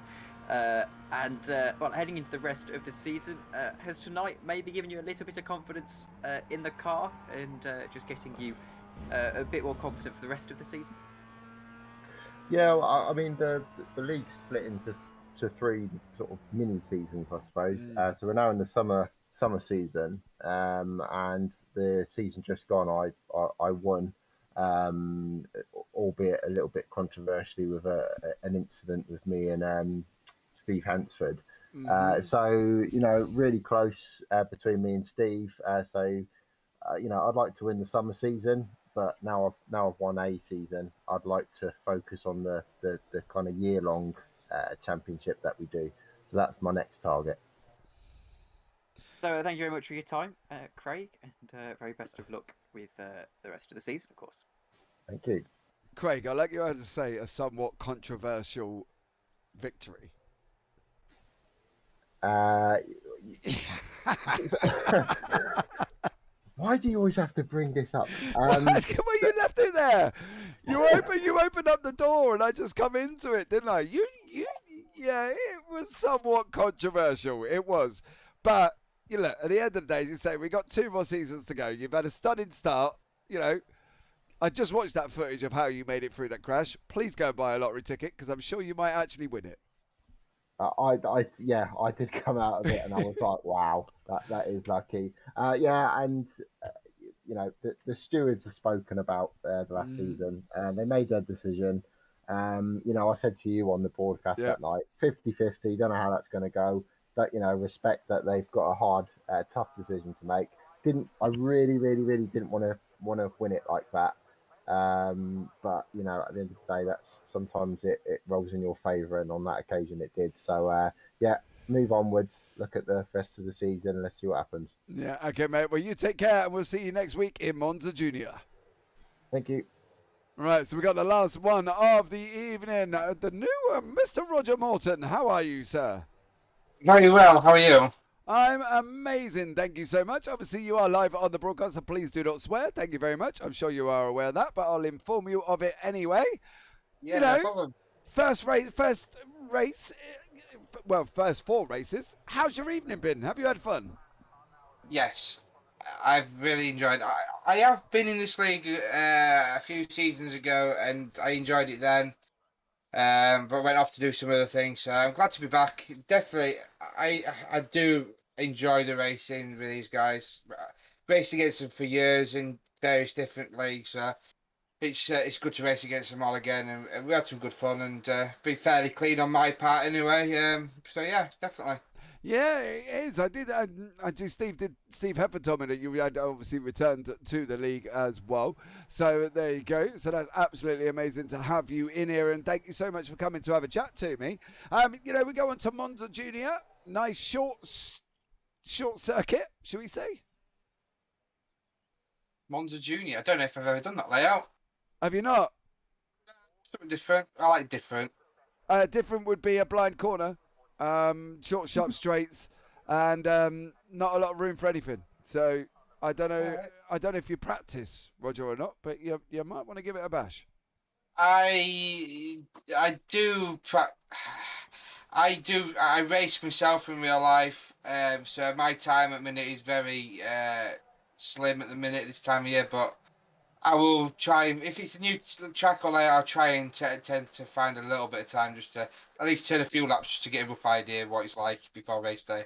Yeah, I definitely would, mate. Monza Junior is basically, a small indie circuit. Let's just put it that way. It's, if you don't mind me interjecting. No, go, carry on.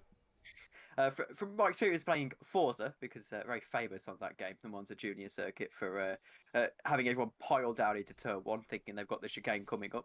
But it's basically a right-hander at turn 1, and then you rejoin on the back straight after a scarring, and that's the extent of the circuit, essentially. Right, yeah, okay. So very... I'm guessing that's where your blind corner bit is then, is it? Yes, turn 1, I imagine. Turn 1, yes. Cool. Yeah, looking forward to that. Well, there you go. Something to you to go away with, Roger, and we'll see you next week at Monza Junior. But well done this evening. Yeah, thank you, guys. Catch you later. Take care, bye. Well, there you go, Tom. I don't know what words I can use to sum out this evening. Do you have any? Chaotic, I think, is the only word. But it was incredible to see that we had such close racing, and unfortunate about the incident at the end. But I mean, when you've got people in such fine margins for what is essentially a 3-hour evening, then that kind of thing just happens, unfortunately. And well, I think they'll be back next time and not have anything quite so dramatic. No, there you go, guys. That has brought us to the end of the broadcast. Thank you so much if you are here in chat. Summer Farm Estates, thank you very much for joining us. Puck as evening, you as always, but you missed the beginning, so never mind, Puck. David, thank you so much. Dries, hope you're still here. Welcome into it as well. And if you are watching it back, please don't forget to subscribe, thumbs up, and turn on them bells for notifications of when we go live every Tuesday evening. But for now, guys, that's it. That has brought us to the end of the broadcast. So from myself and Tom, you take care, have a great week, and you never know, we might see you on the track sometime.